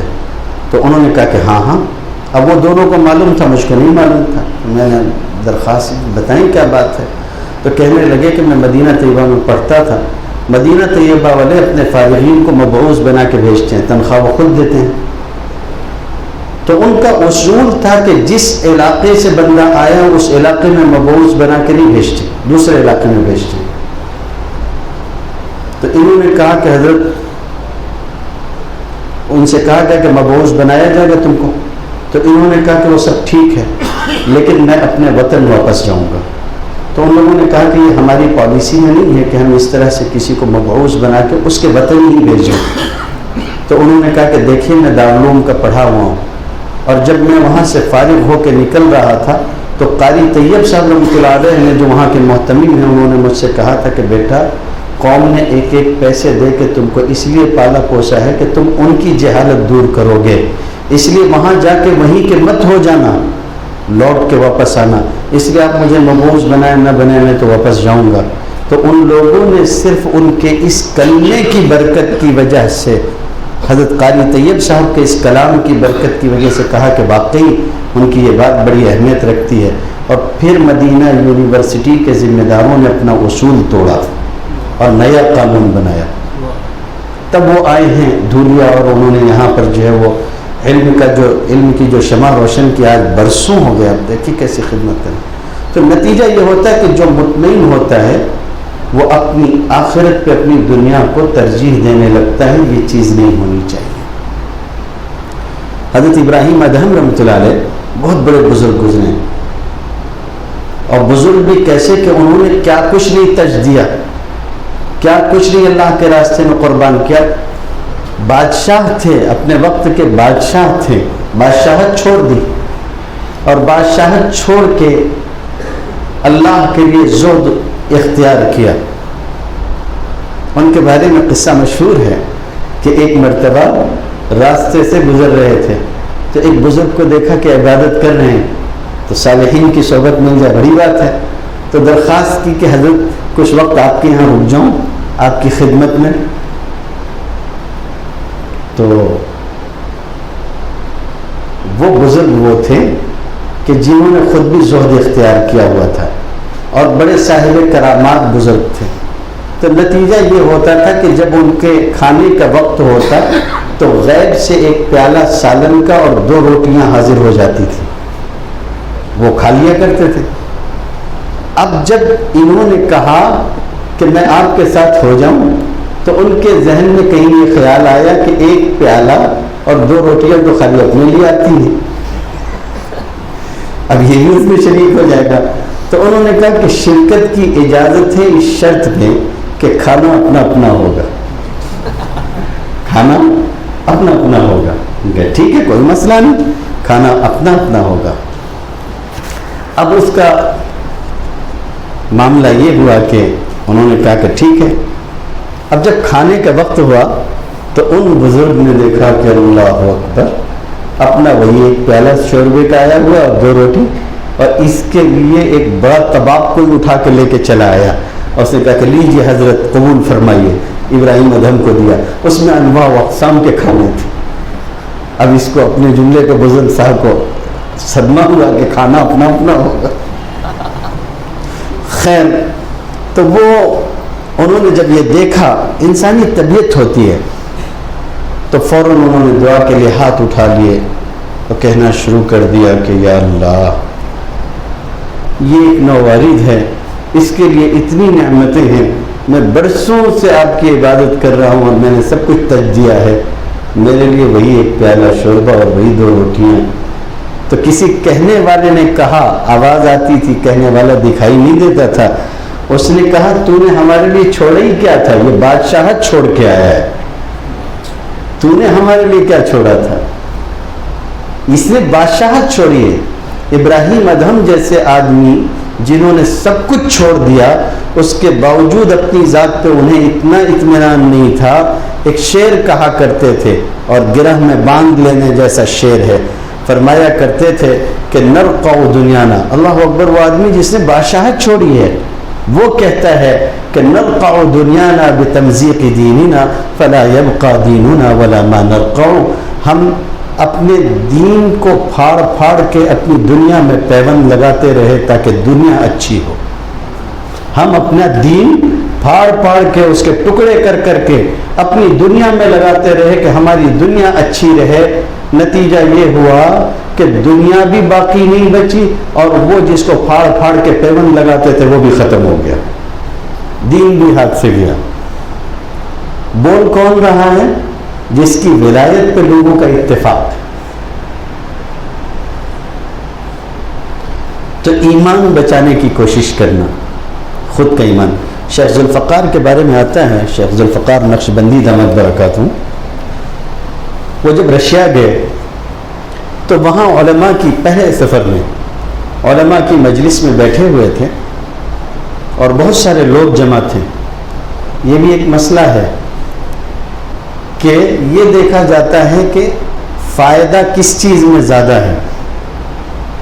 انفرادی فائدے پہ اجتماعی فائدے کو ترجیح دینا سیکھو. ہمیشہ انفرادی فائدے پہ اجتماعی فائدے کو ترجیح دینا سیکھو. وہ بیٹھے ہوئے تھے تو ایک نوجوان آیا اور اس نے درخواست کی کہ میرے گھر تشریف لے چلیں، میری والدہ آپ کو بلا رہی ہیں. تو کہنے لگے کہ اللہ کے بندے، یہاں مجمع ہے اور میرا جو وقت یہاں گزرے گا اس میں عام لوگوں کا زیادہ فائدہ ہے بنسبت یہ کہ میں آپ کے گھر ان لوگوں کو چھوڑ کے جاؤں. اس میں صرف آپ کا، آپ کے گھر والوں کا فائدہ ہے، تو اس میں نقصان ہو جائے گا امت کا. تو لیکن وہاں کے جو علماء تھے ان لوگوں نے کہا کہ نہیں حضرت، آپ کو جانا چاہیے، آپ تشریف لے جائیں اس کے ساتھ. اس کی ماں کا ہم سب کے اوپر بڑا حق ہے. کمیونزم کے زمانے میں جب ایک قرآن مجید کی ایک آیت کا ٹکڑا بھی اگر کسی کے پاس نکل آتا تھا تو اس کو پھانسی دے دی جاتی تھی. اس وقت اس کی ماں بالکل نوجوان تھی اور اللہ نے عجیب درد اس کو دیا تھا اس کی ماں کو. یہ ہم میں سے سینکڑوں کے ایمان کی حفاظت کا ذریعہ بنی. کھلا لوگوں کو دین کی طرف تبلیغ کرتی، بلاتی، دین کی دعوت دیتی، اور پھر فوج کے لوگ آتے اور اس کو پکڑ کے لے جاتے. شدید ترین اس کے اوپر جو ہے وہ ظلم کے پہاڑ توڑے گئے. لیکن اللہ کی مرضی تھی کہ ہر مرتبہ یہ بالکل ازمری ہو جاتی، پھر وہ اس کے اوپر رحم کھا کے چھوڑ دیتے، پھر یہ جیسے تیسے کر کے صحت یاب ہوتی، پھر وہی اس کا کام شروع ہو جاتا. اس نے کبھی دین کی دعوت سے پیچھے ہٹنا گوارا نہیں کیا ہے. سینکڑوں کے ایمان کی حفاظت کا سبب بنی ہے، اس لیے اس کا حق ہے، آپ کو جانا چاہیے. تشریف لے گئے اس کی. تو اس بڑھاپے میں بھی یہ عالم تھا. یہ ذہن میں رکھنے کی چیز ہے، اللہ تعالیٰ نے تم کو رہنما بنایا، مقتدا بنایا ہے. اس کا خیال کرنا کہ تمہاری اپنی ایک انفرادی شبیہ دین کو برتنے کے معاملے میں، دین کو لوگوں کے سامنے پیش کرنے کے معاملے میں، پیش کرنے کا بھی سلیقہ ہوتا ہے. پچھلے دنوں 2 واقعے بہت زور و شور سے سوشل میڈیا کی زینت بنے. لندن کے 2 واقعات. ایک واقعہ تھا جس میں ایک عیسائی صحافی نے ایک عام مسلمان کا انٹرویو لیا تھا جو وہاں پہ دعوت کا کام کرتا ہے. عام مسلمان، کوئی عالم بھی نہیں ہے، وہ عام مسلمان. اس کا انٹرویو لیا عیسائی صحافی نے. 2 گھنٹے تک اس کا انٹرویو لیتی رہی. اور ظاہر ہے کہ صحافی تھی، اوپر سے عیسائی تھی، اور اوپر سے لندن کی رہنے والی تھی. یعنی کریلا وہ بھی نیم چڑھا ہوا. سمجھ میں آیا نا؟ جتنا کڑوا ہو سکتا ہے. ساری اس کے اندر بے حیائی کی چیزیں، سب کچھ. اور وہ اللہ کا بندہ 2 گھنٹے تک اس کو انٹرویو دیتا رہا. اس کے سوالات کے جوابات دیتا رہا. جب انٹرویو ختم ہوا اس نے کہا انف، تو اس کے بعد اس نے کہا کہ نہیں ابھی نہیں، مجھے کلمہ پڑھائیے، مجھے کلمہ پڑھائیے. سب کچھ لائیو ہوا. ایک صحافی جس نے جرنلزم کیا ہے اور اس کے اندر کوٹ کوٹ کے اسلام کے خلاف بغاوت بھری ہوئی تھی، سب کچھ تھا. 2 گھنٹے کا ایک انٹرویو، اس میں بھی کوئی تبلیغ نہیں تھی، وہ سوالات کے جوابات دے رہا تھا. تو اس نے پوچھا کہ بہن آپ اسلام کیوں قبول کرنا چاہتی ہیں؟ اس نے کہا صرف اسلام میری حفاظت کر سکتا ہے. اگر 2 گھنٹے تک آپ نے مجھ کو نظر اٹھا کے نہیں دیکھا ہے تو یہی ضمانت ہے کہ ساری زندگی میری عزت کی حفاظت اگر کہیں ہوگی تو اسلام میں ہو. پیش کرنے کا بھی سلیقہ ہوتا ہے. طریق آپ مقتدا بنے نا، اللہ نے آپ کو جو مقام دیا ہے. دوسرا جو واقعہ تھا، ایک فیملی تھی، وہ سفر میں تھے اور ہر وقت وضو کی عادت ہونی چاہیے، خصوصاً حفاظ کو تو وضو کی عادت رکھنی چاہیے. وہ لوگ بھی وضو سے تھے، نماز کا وقت ہوا تو انہوں نے آس پاس میں جگہ دیکھی، ایک دیوار سے لگ کے مصلی بچھایا اور ان کی بیوی حجاب میں، ان کے بچے ان کے ساتھ میں، انہوں نے نماز پڑھانا شروع کی. پیچھے وہ لوگوں نے صف لگا لی، نماز ہو رہی. تو ایک خاتون تھی، وہ کھڑی رہی دیکھتے ہوئے کہ یہ کیا کر رہے ہیں. عبادت ختم ہوئی تو قریب آئیں اور آنے کے بعد اس نے جو ہے پوچھا کہ آپ کیا کر رہے تھے؟ تو اس نے کہا نہیں نماز کا وقت ہو گیا تھا، نماز پڑھ رہے تھے، ہماری عبادت ہے. کچھ بات چیت کر لی اس نے. اس کے بعد ان کی بیوی سے مصافحہ کیا اس نے. اس کے بعد ان کی طرف بھی ہاتھ بڑھایا تو انہوں نے ہاتھ کھینچ لیا. پیش کرنے کا سلیقہ ہوتا ہے. تو اس نے کہا کہ کیا اسلام بھی سکھاتا ہے اس طرح کا برتاؤ کرنا؟ تو ذہین آدمی تھا. اس نے یہ نہیں کہا کہ نامحرم عورت سے ہاتھ نہیں ملاتے، ایسا نہیں کرتے، یوں نہیں یوں نہیں یوں نہیں. اس نے یہ نہیں کہا. اس نے کہا اصل میں مسئلہ کیا ہے میں آپ کو بتاؤں، یہ میری وائف ہیں اور میں اب ان کی امانت بن چکا ہوں، میرا ہاتھ صرف ان کے لیے. اب بس سمجھ میں آئی بات؟ اس نے کہا میرا ہاتھ اب بس اس ایک عورت کی ملکیت ہو گیا. تو اس نے کہا کہ کیا واقعی اسلام یہ بتاتا ہے کہ آپ جس سے نکاح کر لیے آپ اس کے ساتھ اتنا مخلص ہوں گے کہ آپ اپنا ہاتھ بھی کسی عورت کو نہیں دے سکتے؟ تو اس نے کہا ہاتھ تو چھوڑیے، میں آپ کو نظر اٹھا کے نہیں دیکھ سکتا ہوں. پیش کرنے کا سلیقہ ہوتا ہے. تو ہمیشہ شریعت کا خیال کرنا، شریعت کہیں ذبح نہ ہو جائے. شریعت عمر کے ہر مرحلے میں شریعت ہوتی، چاہے جوانی ہو چاہے بڑھاپا ہو. ایک بزرگ تھے، ان کے پاس ایک بڑھیا آئی بیعت ہونے کے لیے. تو اس نے کہا کہ حضرت بیعت فرما لیں. تو ان کا بہت اچھا، بیعت کر لیتے ہیں. تو اس نے کہا کہ ایسے نہیں، میں ہاتھ میں ہاتھ دے کے بیعت ہونا چاہتی ہوں. تو ان بزرگ نے کہا کہ نہیں، ہاتھ میں ہاتھ دے کے بیعت کرنے کی کوئی ضرورت نہیں، میں ایسے ہی بیعت کر لیتا ہوں آپ کو، آپ پردے ہی میں رہیں. تو اس نے کہا کہ مولانا قرآن مجید میں تو یہ بھی ہے کہ عورت اگر بوڑھی ہو جائے تو پردے کا حکم ذرا اس میں تخفیف ہو جاتی ہے. یہ ایک الگ بات ہے کہ قرآن نے کہا ہے کہ وَأَن يَسْتَعْفِفْنَ خَيْرٌ لَهُنَّ، کہ اگر اس کے باوجود وہ مکمل پردہ کریں تو یہ ان کے لیے بہتر ہے. تو اگر عورت سے فتنے کا اندیشہ ختم ہو گیا ہو، عمر کے اس مرحلے میں چلی گئی ہو، تو اب اس کو تو پردے کی بھی رعایت مل جاتی ہے. تو میں بھی بوڑھی ہوں، آپ بھی بوڑھے ہیں، تو اب فتنے کا کوئی اندیشہ نہیں ہے، تو ہاتھ میں ہاتھ دے کے بیعت کیا جا سکتا ہے. جو جواب اس شیخ نے دیا تھا وہ گرہ میں باندھنے والا ہے. انہوں نے کہا تھا کہ یہ سچ فرمایا آپ نے کہ میں بھی بوڑھا ہوں اور تم بھی بوڑھی ہو، لیکن میں کیا کروں کہ محمد رسول اللہ صلی اللہ علیہ وسلم کی شریعت سدا جوان، اس میں بڑھاپا نہیں ہے. شیخ گئے.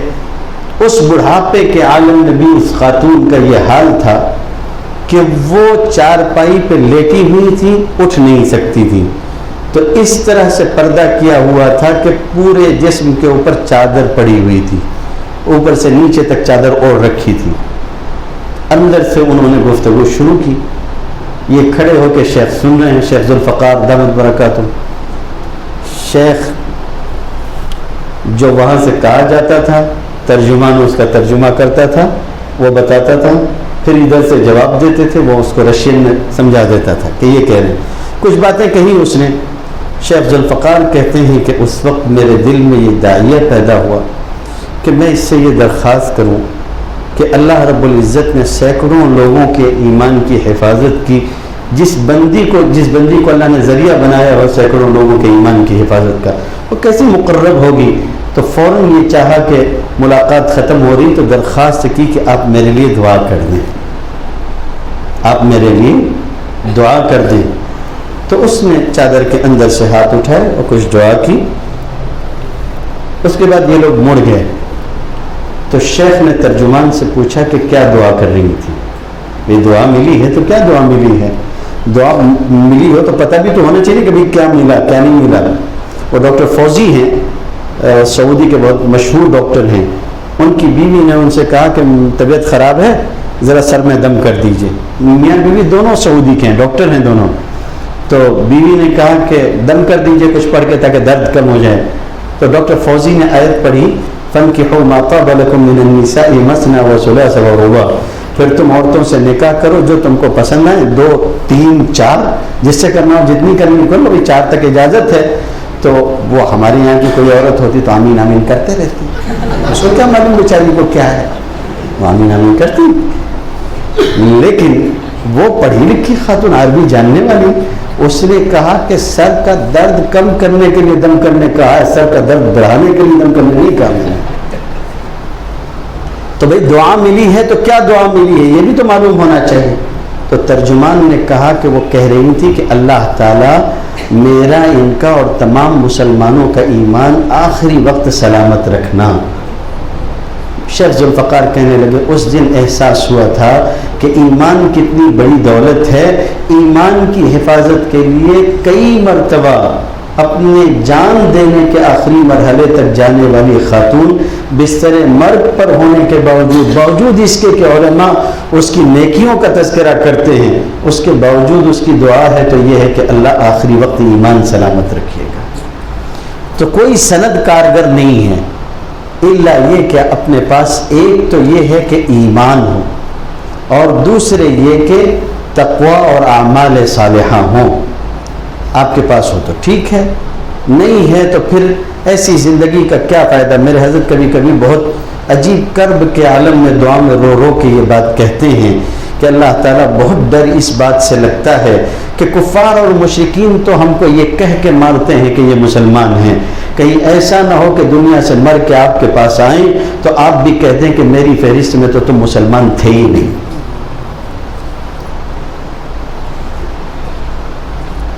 اور پھر اعمال صالحہ کے لیے اخلاص ہونا چاہیے، اخلاص نیت، اخلاص نیت۔ دل میں کبھی کبھی کچھ جذبات پیدا ہوتے ہیں۔ حضرت مولانا اشرف علی صاحب تھانوی نور اللہ مرقدہ جیسا آدمی، اللہ اللہ، ایسا آدمی، ان کی کتابیں کبھی دیکھیے، پڑھیے۔ حضرت مفتی تقی عثمانی صاحب دامت برکاتہم کہتے ہیں کہ جتنا نفع بزرگوں کی کتابوں میں ان کی کتابیں پڑھنے سے ہوتا ہے اتنا اور کسی کی کتاب سے نہیں ہوتا۔ ظاہر شیخ الاسلام ہے اس وقت۔ تو حکیم الامت جب پڑھ لیے، دارالعلوم دیوبند سے شاگرد ہیں حضرت مولانا شیخ الہند محمود حسن دیوبندی نور اللہ مرقدہ کے، تو جب پڑھ لیا تو پٹکا پور گئے تھے، کانپور کا ایک حصہ ہے، وہاں گئے تھے جامع العلوم میں پڑھانے کے لیے۔ شروع میں حضرت تھانوی وہاں مدرس ہوئے۔ اس زمانے میں منطق و فلسفے کا بھی بڑا تذکرہ تھا اور اس کے بڑے بڑے علماء ہوتے تھے، اور ان کا ایک پورا طبقہ تھا، اور وہ لوگ چونکہ اپنے آپ کو معقولی سمجھتے تھے، ہر چیز کو عقل سے ثابت کر دینا، تو اپنے سامنے کسی کو خاطر میں نہیں لاتے تھے۔ ان علماء میں ایک بڑی شخصیت تھی مولانا لطف اللہ علی گڑھی کی، وہ وہیں ہوا کرتے تھے ان دنوں کانپور میں، پٹکا پور میں۔ تو ان لوگوں کا، ان کے طبقے کا یہ خیال تھا کہ علماء دیوبند کو اللہ تعالیٰ نے علم منقول تو بہت اچھا عطا کیا ہے، یعنی کتاب و سنت کا، حدیث کا جو علم ہے بہت ہے، لیکن ان لوگوں کے پاس معقول کا، منطق و فلسفے کا ویسا علم نہیں ہے۔ تو حضرت تھانوی یہ سن کے کوڑتے تھے، کیونکہ وہ جانتے تھے کہ ان کے اساتذہ کو اللہ تعالیٰ نے معقول کا علم بھی کتنا زبردست عطا فرمایا ہے۔ حضرت تھانوی کی کتابیں دیکھیے، حضرت نانوتوی کی کتابیں دیکھیے، کس طرح سے انہوں نے ثابت کیا ہے۔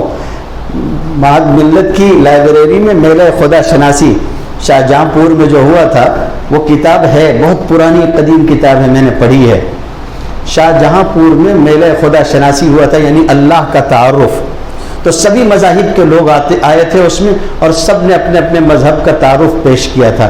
اس زمانے میں عیسائیوں کی انگریز حکومت تھی، عیسائیوں کے پاس تو حکومت کا دبدبہ بھی تھا، تو وہ بھی آئے ہوئے تھے۔ اور اسی زمانے میں آریہ سماج کے جو بانی تھے دیانند سرسوتی، یہ لوگ اس وقت اٹھے تھے، وہ لوگ بھی آئے ہوئے تھے، یعنی آریہ سماج کے جو لوگ تھے وہ بھی آئے ہوئے تھے۔ ہمارے سناتن دھرمی جو تھے وہ بھی آئے ہوئے تھے، اور ان میں اسلام کی طرف سے نمائندگی کرنے کے لیے وہ پہنچا تھا جس کے اسلام کو لوگ مانتے نہیں، ان کو کافر کہتے ہیں۔ بات سمجھے نہیں سمجھے کیا کہا میں نے؟ حضرت نانوتوی کو لوگ کہتے ہیں کہ کافر ہے، اور خدا کا تعارف کرانے کے لیے وہاں پر مسلمانوں کی طرف سے حضرت نانوتوی گئے تھے، اپنی اسی شان کے ساتھ، نیلے رنگ کی لنگی، کھدر کا کرتا، سادی سی ٹوپی، یعنی دیکھ کے بھی کسی کو نہ لگے کہ یہ کون ہے۔ راستے میں ندی آئی، اس میں جوتے بھیگ گئے، تو جوتوں کو اتار کے اپنی چھڑی کاندھے پہ رکھ لی، اس کے پیچھے جوتے لٹکا لیے، اسی شان سے وہاں پہنچے، اسی عالم میں جی۔ اور ٹھیک اس کے بعد جو ہے سب کو جواب دینا شروع کیا۔ پہلے دن کی بحث ختم ہوئی، سب کے دلائل کے اوپر حضرت نانوتوی اس طرح سے بھاری پڑے ہوئے تھے، نتیجہ یہ ہوا کہ شام میں لوگ سب کی مجلسوں میں گئے، سب کا اپنا اپنا ٹھیا، الگ الگ شامیانہ تھا، بہت بڑا میلہ لگا تھا، تو اس میں لوگ سناتن دھرمیوں کے پاس بھی گئے مسلمان، تاکہ رائے معلوم کر سکیں کہ کیا رائے ہے۔ تو وہاں جو سناتن دھرمیوں کا بڑا آیا ہوا تھا، اس نے کہا مولوی قاسم کی کیا بات کرتے ہو، اس کی زبان پہ تو سرسوتی بولتی ہے، علم کی دیوی بولتی سمجھ میں آیا؟ تو حضرت تھانوی کو یہ خیال تھا کہ یہ بیچارے کیا جانے کہ ہمارے بزرگوں کو اللہ نے کیسا علم دیا ہے، کاش کہ کسی موقع پہ وہ آتے، ان لوگوں کے سامنے بات ہوتی، تب ان کے سمجھ میں آتا۔ سالانہ جلسہ ہوا، سالانہ جلسے میں حضرت تھانوی نے درخواست کی اپنے شیخ سے، اپنے استاد سے کہ تشریف لائیں، شیخ الہند تشریف لائیں۔ شیخ الہند کا مقام، یعنی جو آدمی جس نے آزاد ہند کے سلسلے میں کوششیں کی ہوں، اور جس کے شاگرد جو ہے وہ پورے بر صغیر میں اس طرح سے پھیلے ہوں کہ اس کا یہ خیال تھا کہ میں مکہ مکرمہ سے جب لوٹوں گا تو کابل کے راستے سے آؤں گا اور اپنے شاگردوں کو لا کے انگریز حکومت کو ختم کر دوں گا۔ یہی تو ریشمی رومال تحریک تھی۔ کس قدر قوت کا آدمی ہوگا۔ حضرت تشریف لائے، تقریر شروع فرمائی، اور تقریر میں منطق و فلسفے کا ایک مسئلہ آ گیا۔ اب حضرت نے اس پہ اظہار خیال شروع فرمایا، اور جس قوت کے ساتھ کہنا شروع کیا، حضرت تھانوی کہتے ہیں کہ میرے جی میں خیال آیا کہ کاش مولانا لطف اللہ آج کی مجلس میں ہوتے تو دیکھتے کہ ہمارے بزرگوں کو اللہ نے منطق و فلسفے کا کیسا علم دیا۔ کہنے لگے کہ ادھر یہ بات دل میں آنی تھی، ادھر نظر اٹھی تو میں نے دیکھا کہ مولانا لطف اللہ مسجد کے دروازے سے داخل ہو رہے ہیں، جس مسجد میں پروگرام تھا۔ کہنے لگے لیکن عجیب بات یہ ہوئی کہ حضرت نے فوراً اسی وقت تقریر ختم کر دی۔ ہمارے اور آپ کی طرح نہیں کہ شروع ہونے میں تھوڑا دھیرے دھیرے گاڑی گرم ہوتی ہے، انجن گرم ہوتا ہے، پھر جب خاتمہ آنے لگتا ہے تو پھر سلو ہو کے بھائیوں بزرگوں دوستوں اللہ توفیق دے پھر ختم ہوتے ہیں۔ ایک دم سے جہاں بات تھی وہیں ختم کر دی، مضمون بھی مکمل نہیں کیا، لیکن ہمت کس کی تھی کہ ان سے کہتا؟ کوئی نہیں کہہ سکا۔ تنہائی میں حضرت تھانوی نے کہا کہ حضرت آپ نے تقریر ختم کر دی، وہی تو موقع تقریر کا آیا تھا، وہی تو موقع تقریر کا آیا تھا۔ حضرت فرمانے لگے کہ ہاں یہی خیال تو میرے بھی دل میں آ گیا تھا، تو کہا پھر حضرت تقریر کیوں ختم کر دی؟ فرمایا کہ اس وقت تک جو تقریر ہم کر رہے تھے وہ اللہ کے لیے تھی، اس کے بعد اگر تقریر کرتے تو وہ لطف اللہ کے لیے ہوتی، اللہ کے لیے نہیں ہوتی، اس لیے تقریر ختم کر۔ اخلاص نیت کے ساتھ۔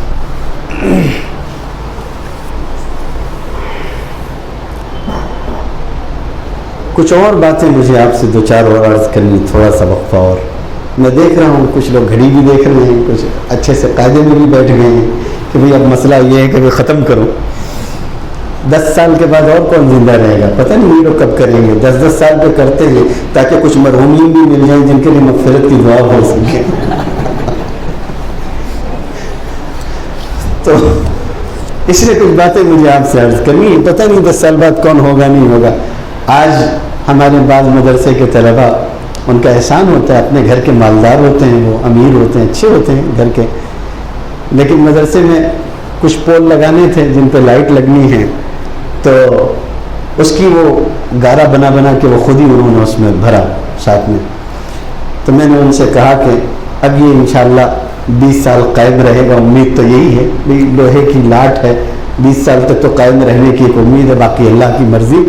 تو میں نے ان سے کہا کہ چلو ایک تمہاری یادگار ہو گئی، آئندہ جو ہے وہ 20 سال کے بعد آؤ گے تو شاید تمہارے ساتھ تمہارا 10-12 سال کا بچہ ہوگا، تو اس کو بتانا یہ ہم ہی نے لگایا تھا.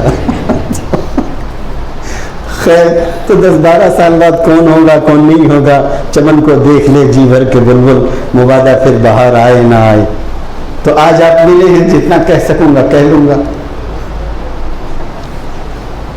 کبھی کبھی ایسا بھی ہوتا ہے نا کہ اعمال میں انسان کو ریا کا، یہ شیطان کا ایک وسوسہ ہے، وہ بہت عجیب انداز سے آدمی کو بیوقوف بناتا ہے. پھر وہ آپ کو کہے گا کہ وہ قرآن مت پڑھو، ابھی لوگوں کے سامنے قرآن پڑھو گے ریاکاری ہو جائے گی، تہجد پڑھنے کے لیے کھڑے ہو گئے ریاکاری ہو جائے گی. حضرت شیخ الہند سے کسی نے کہا، بزرگوں کا عجیب انداز ہوتا ہے، بالکل 2 اور 2 4 والے پیر اپنے کو پسند آتے ہیں، گھمانے والے نہیں پسند آتے. تو حضرت تھانوی سے کسی نے لکھ کے پوچھا تھا کہ حضرت وظیفہ پڑھتا ہوں تو نیند آنے لگتی ہے، تو کچھ ترکیب بتا دیں، یعنی سامنے سے ایک آدھی وظیفہ اور بتا دیں نیند بھگانے کا بھی. تو حضرت نے فرمایا نیند آئے تو تکیہ لے کے سو جایا کرو، جب نشاط پیدا ہو جائے تو پھر وظیفہ پورا کر لیا کرو. اب اور کیا ہے؟ تو حضرت سے پوچھا کسی نے، شیخ الہند سے، کہ حضرت کا مرید تھا، اس نے کہا کہ میں نوافل پڑھتا ہوں تو یہ خیال ہوتا ہے کہ ریا ہو رہی ہے، اب ریا سے بچنے کے لیے نوافل چھوڑنا پڑ جائے گی. یعنی ریا ایک طرف ہے، ایک طرف نوافل ہے. ریا کا خیال کروں تو نوافل جاتی ہے، نوافل کا خیال کروں تو ریا پیدا ہو جاتی ہے. تو حضرت نے سامنے سے بہت سادہ سا جواب دیا، زندگی میں ہمیشہ کام آئے گا، اس کو یاد رکھنا. حضرت نے فرمایا تھا کہ نوافل پڑھ لیا کرو، بعد میں ریا سے توبہ کر لیا کرو. سمجھ میں آئی بات؟ نوافل پڑھ لیا کرو اور اس کے بعد ریا سے توبہ کر لیا کرو.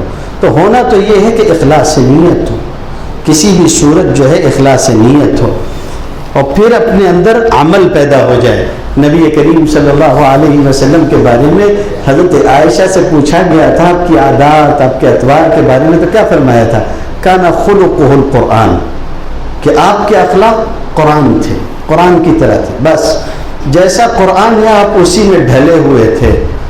بعض لوگوں کے بارے میں کہا گیا کہ اس طرح سے قرآن پہ عمل کیا گویا کہ قرآن مجید زمین پہ چلتا پھرتا ہو، یمشی علی ظہر الارض، اس طرح سے ہو گیا گویا قرآن.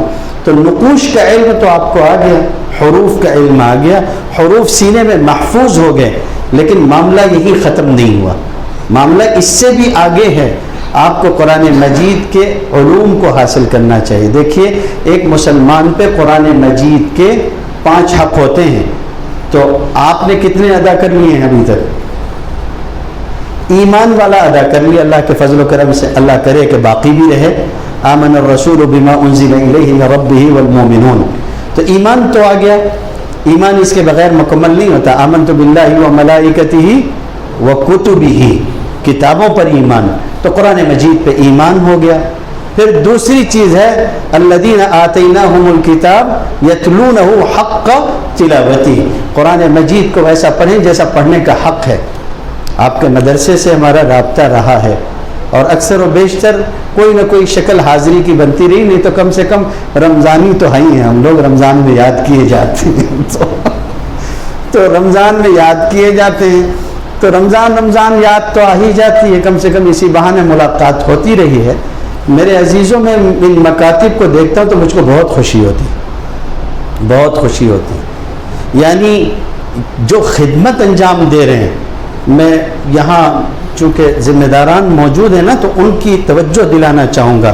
خیال کیجئے کہ آپ کا پیسہ، آپ کی خدمت، آپ کا وقت، کوئی چیز ضائع نہیں جا رہی ہے. آپ یہ مت سمجھیے کہ بڑے مدارس والے کام کر رہے ہیں، اس سے انکار نہیں ہے، لیکن جو مکاتب خدمت انجام دے رہے ہیں یہ کوئی چھوٹی خدمت نہیں ہے، بہت بڑی خدمت انجام دیتے ہیں۔ اتنے زمانے سے ہم لوگ سفر کر رہے ہیں، سینکڑوں لوگوں سے ملنا ملانا ہوتا ہے، اور سبھی مذاہب کے لوگوں سے بات چیت کا موقع بھی ہوتا ہے۔ آپ کو میں ایک دم شرح صدر کے ساتھ ایک بات عرض کرتا ہوں کہ آپ اس وقت جتنے بڑے مذاہب ہیں، آسمانی ہو، غیر آسمانی ہو، زمینی ہو، گھر سے بنے ہوئے کوئی بھی ہو، آپ کسی بھی پرانے قدیم مذہب کے ماننے والے، یہودی ہوں، عیسائی ہوں، سناتن دھرمی ہوں، کسی بھی بڑے عالم کو جمع کر لیجئے اور جمع کر کے ان کے ساتھ بیٹھ جائیے اور ان سے کہیے کہ آپ اپنی اصل کتاب اصل زبان میں پڑھ کے سنائیے۔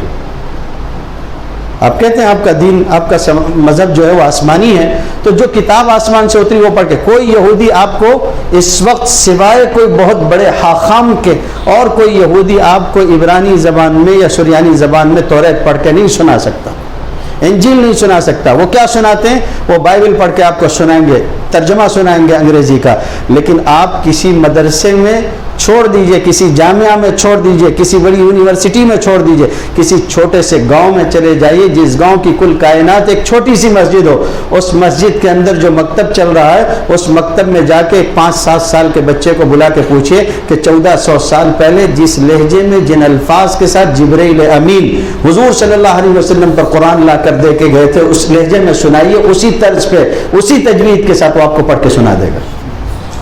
یہ چھوٹا کمال ہے، یہ بہت بڑا کمال ہے۔ حق کا تلاوتی قرآن جیسا پڑھنا چاہیے ویسا پڑھنا حروف کو سکھا رہے ہیں، پھر اس کا تلاوت کا حق ادا کرنے کا موقع اللہ نے دیا۔ یہ 2 باتیں ہو گئی، لیکن اب اس سے آگے 3 باتیں اور ہیں۔ اس سے آگے ہے تفکر و تدبر، قرآن مجید کو سیکھنا، جاننا کہ اس کے اندر ہمارے رب نے ہم سے کیا کہا ہے، اور اس کے آگے 4تھی چیز ہے اس کے اوپر عمل کرنا، اور 5ویں چیز ہے دوسروں تک پہنچانا۔ یہ بہت تفصیلی بات تھی لیکن ہم آپ کو مختصر کر کے بتا رہے ہیں۔ تو یہ 5 حقوق ہیں، تو 2 تو ہو گئے، تعلیم کا سلسلہ مکمل ہو گیا، ایسا نہیں ہے، اس سے آگے ابھی آپ کو بڑھنا ہے اور آگے جانا ہے، اس کا خیال کریے گا۔ تو قرآن مجید کے اوپر آپ کا عمل ہونا چاہیے۔ قرآن مجید آپ کے پاس آ گیا، اب اس کے علاوہ یہ ہے کہ آپ اپنا محراب و مصلی سے رابطہ نہ چھوڑیں، تعلق قائم رکھیں، قرآن مجید سنتے سناتے رہیں۔ ہرگز یہ نہیں ہونا چاہیے کہ آپ قرآن مجید سے دور ہوں، اس کا نتیجہ یہ ہوتا ہے کہ قرآن مجید قلوب سے نکل جاتا ہے۔ آخری کچھ باتیں ہیں، ان میں سے ایک یہ ہے کہ اکثر لوگ یہ کہتے ہیں کہ نصیحت کر دیجیے، اور میں نے شروع میں بھی کہا تھا کہ اپنی یہ اوقات نہیں ہے کہ اپنے کسی کو نصیحت کریں۔ نصیحت کرنا بڑوں کی بات ہوتی ہے، جو وہ بزرگوں کی بات جن کے ظاہر و باطن ایک جیسے ہوتے ہیں، جن کے ظاہر و باطن ایک جیسے ہوتے ہیں۔ ہمارا ظاہر کچھ اور ہے، ہمارا باطن کچھ اور ہے۔ کسی کا بہت پیارا جملہ مجھے بہت پسند آتا ہے، انہوں نے عربی زبان میں کہا تھا کہ دیکھو، ظاہر میں اللہ کے ولی اور باطن میں اس کے دشمن مت ہونا۔ ظاہر میں اللہ کے ولی اور باطن میں اس کے دشمن کبھی مت ہونا۔ مطلب یہ ہے کہ ظاہر میں تم اس کی اطاعت اختیار کرو اور تنہائی میں نافرمانی کرو۔ تو یہ تو بڑوں کا حال ہے کہ ان کو نصیحت کرنے کا حق ہے، لیکن طلبہ کبھی کہتے ہیں کہ رخصت ہو رہے ہیں تو کوئی نصیحت کر دو۔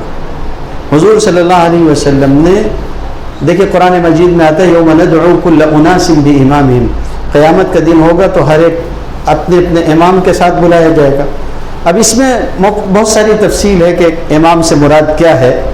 ایک قول یہ بھی کیا گیا ہے کہ لوگ مختلف طبقات میں آئیں گے، علماء الگ آئیں گے، فلاں الگ آئیں گے، فلاں الگ آئیں گے، تاجر الگ آئیں گے، تو سب کے آگے آگے ان کی لائن کا، ان کے میدان کا جو سب سے نیکوکار شخص، اچھا بڑا آدمی ہوگا وہ آئے گا ان کی قیادت کرتے ہوئے۔ ایک تعبیر یہ بھی کی گئی ہے، اور کنز العمال کی ایک روایت سے پتہ چلتا ہے کہ علماء کی صف میں سب سے آگے کھڑے ہونے والے شخص حضرت معاذ ابن جبل ہوں گے، حضرت معاذ ابن جبل ہوں گے۔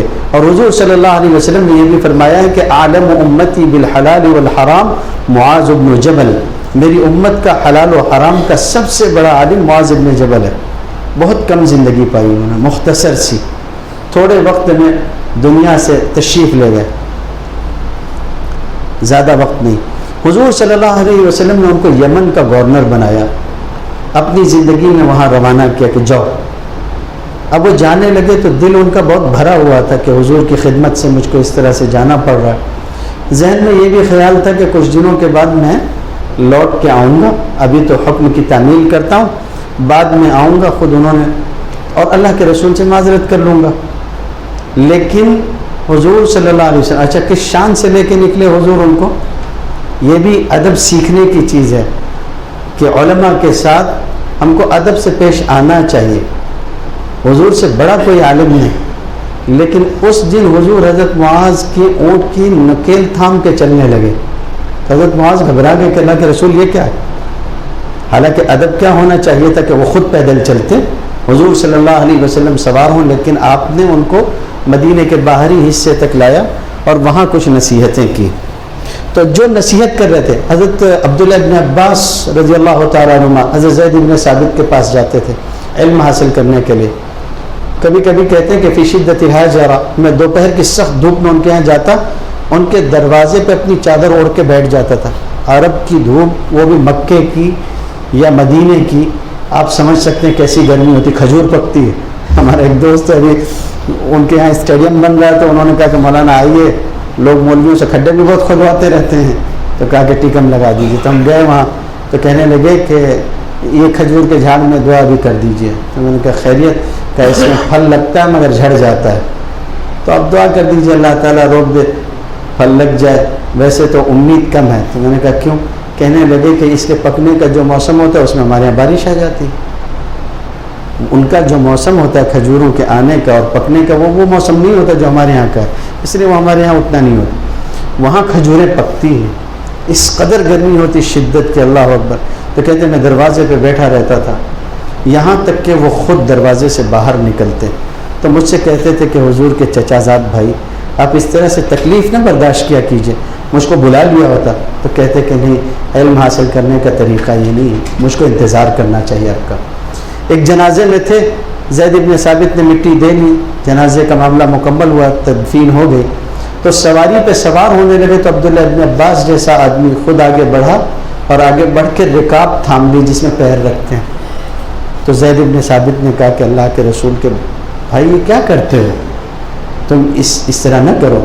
تو انہوں نے کہا نہیں، ہم کو اپنے علماء کے ساتھ ایسے ہی برتاؤ کرنے کا حکم دیا گیا ہے، تو اس طرح سے برتاؤ ہونا چاہیے۔ لیکن اس روز معاملہ عجیب سا ہوا، حضور نے حکم کے ساتھ ان کو بٹھایا، اترنے نہیں دیا، لیکن مدینہ طیبہ کے باہر آئے اور اس کے بعد فرمایا کہ انک عسى اللہ تلقانی بعد عامی ھذا، اس سال کے بعد شاید میری تمہاری ملاقات نہ ہو۔ جس کے دل میں یہ تھا کہ لوٹ کے آؤں گا، مل لوں گا، اب یہ بات ہوئی تو رونے لگے ایک دم سے۔ تو جب حضور نے ان کا رونا، اچھا یہ بھی فرمایا تھا کہ لعلک ان تمر بقبری او بمسجدی، ہو سکتا ہے کہ تم میری مسجد یا میری قبر سے گزرو، مجھ سے ملاقات نہ ہو۔ تو رونے لگے۔ حضور صلی اللہ علیہ وسلم نے اپنا رخ پھیر لیا، مدینہ طیبہ کی طرف کر لیا، اور اس موقع پہ کچھ نصیحتیں فرمائی تھیں۔ اس میں سے ایک نصیحت تو یہ تھی کہ اتق اللہ حیث ما کنت، جہاں رہنا اللہ سے ڈرتے رہنا، جہاں رہنا اللہ سے ڈرتے رہنا، اللہ کا خوف ہمیشہ تمہارے اندر ہو۔ کوئی سند کارگر نہیں ہے، ایک ایمان دوسرے اعمال صالحہ یا تقویٰ کہہ لو۔ اتق اللہ حیث ما کنت، جہاں رہنا اللہ سے ڈرتے رہنا۔ اصل میں ان کے دین میں یہ تھا کہ میں دور جا رہا ہوں، تو ایک نصیحت یہ بھی فرمائی تھی کہ ان اولا بی یوم القیامت المتقون اینما کانوا وحیث کانوا، مجھ سے قیامت کے دن سب سے زیادہ قریب وہ لوگ ہوں گے جو متقی ہوں گے، چاہے وہ کوئی بھی ہوں، کہیں کے بھی رہنے والے ہوں، کتنے ہی دوری کے کیوں نہ ہوں۔ تو ایک بات تو یہ کہی۔ تو علماء کو ہم یہ نصیحت اس لیے پیش کرتے ہیں، اپنی طالب علم برادری کے سامنے اس لیے پیش کرتے ہیں کہ یہ اس شخص کو حضور نے نصیحت کی تھی جو اس امت کے علماء کا سردار ہوگا، تو اس لیے ہم علماء کے لیے یہ گرہ میں باندھنے کی چیز ہے۔ حضور نے فرمایا جہاں رہنا اللہ سے ڈرتے رہنا، اتق اللہ حیث ما کنت۔ دوسری نصیحت یہ فرمائی تھی کہ اتبع السیئۃ الحسنۃ تمحوها، کوئی گناہ ہو جائے تو دیکھیے یہ بات سمجھنے کی ہے، علماء ان کے بارے میں اہل سنت والجماعت کا یہ عقیدہ نہیں ہے کہ وہ معصوم ہے، یہ تو شیعوں کا عقیدہ ہے کہ امام معصوم ہوتا ہے۔ ہم نے کبھی کسی عالم کے بارے میں یہ نہیں کہا کہ امام معصوم ہوتا ہے، عالم معصوم ہوتا ہے، نہیں، عالم عام انسان ہے، اس سے غلطیاں ہو سکتی ہیں، اس لیے اگر کسی آدمی کے اندر غلطی پاؤ تو اس کی تعویل کر لینا، اس کے لیے عذر و معذرت کے راستے ڈھونڈ لینا۔ یہ بہت خطرناک بات ہے کہ علماء کے اندر معاشرت کا فتنہ ہوتا ہے اور وہ ایک دوسرے کی عزت کے بارے میں محتاط نہیں ہوتے۔ یہ میں اپنے آپ کے لیے کہہ رہا ہوں، بہت خیال کرنا چاہیے۔ المعاصرت و اصل المنافرہ کہا گیا ہے کہ معاصرت جو ہے وہ منافرت کی جڑ ہوتی، نفرت کی۔ ہم معاصر ہونا، ایک ہی زمانے میں ہونا، آدمیوں کے دلوں میں، لوگوں کے دلوں میں نفرت پیدا کرتا ہے۔ امام ذہبی رحمۃ اللہ علیہ نے کہا ہے کہ لو الغینا کل امام اخطأ، اگر ہر ایسے امام کو ہم چھوڑتے رہے کہ جس سے کوئی غلطی ہوئی ہے، لما بقی لنا امام، تو ہمارے لیے کوئی عالم ہی نہیں باقی بچے گا۔ ایسا کہاں سے لائیں گے جس سے کوئی قصور ہی نہ ہوا؟ کہنے لگے کہ ابن خزیمہ سے بھی تصویر کے مسئلے میں جو ہے وہ تصویر والی حدیث میں غلطی ہوئی، حالانکہ ابن خزیمہ ہے، صحیح مسند ان کی موجود ہے۔ اور ابن قیم رحمۃ اللہ علیہ تو بہت پیاری بات لکھتے ہیں، انہوں نے لکھا ہے کہ العلماء بحار، علماء سمندر کی طرح ہوتے ہیں۔ سمندر دیکھا ہے؟ ہم لوگ موسم ندی دیکھنے والے لوگ، اپنا گندا پانی وہی گھما کے گرنا گن سے پھر پینے والے لوگ، ہم کو سمندر سمجھے گا؟ سمندر وہ ہوتا ہے جس میں ساری دنیا کا کچرا جمع ہو جاتا ہے۔ سمندر وہ ہوتا ہے جس میں ہزاروں ٹن مردار روزانہ ہوتا ہے، لیکن اللہ نے اس کو ایسا نمکین بنایا کہ وہ ساری چیزیں چھانٹ کے رکھ دیتا ہے، اس میں بو نہیں پیدا ہوتی۔ آپ تھوڑا سا پانی ایک جگہ جمع کر کے دیکھیں۔ الحث علی السفر میں امام شافعی رحمۃ اللہ علیہ نے کہا ہے، علم کے لیے سفر پہ ابھارتے ہوئے کہا تو فرماتے ہیں کہ انی رأیت وقوف الماء یفسدہ ان سال طاب وان لم یجری لم یطب، کہ میں نے دیکھا کہ پانی کا ٹھہر جانا جو ہے وہ اس کو خراب کر دیتا ہے، پانی بہتا رہتا ہے تو تازہ رہتا ہے۔ تو تم بھی سفر کرتے رہو علم کے لیے۔ خیر، تو فرمانے لگے کہ العلماء بحار، علماء سمندر کے طرح ہوتے ہیں کہ اس میں جو چیز جائے گی، اگر کوئی مردار بھی ہے تو ٹھیک ہو جائے گا۔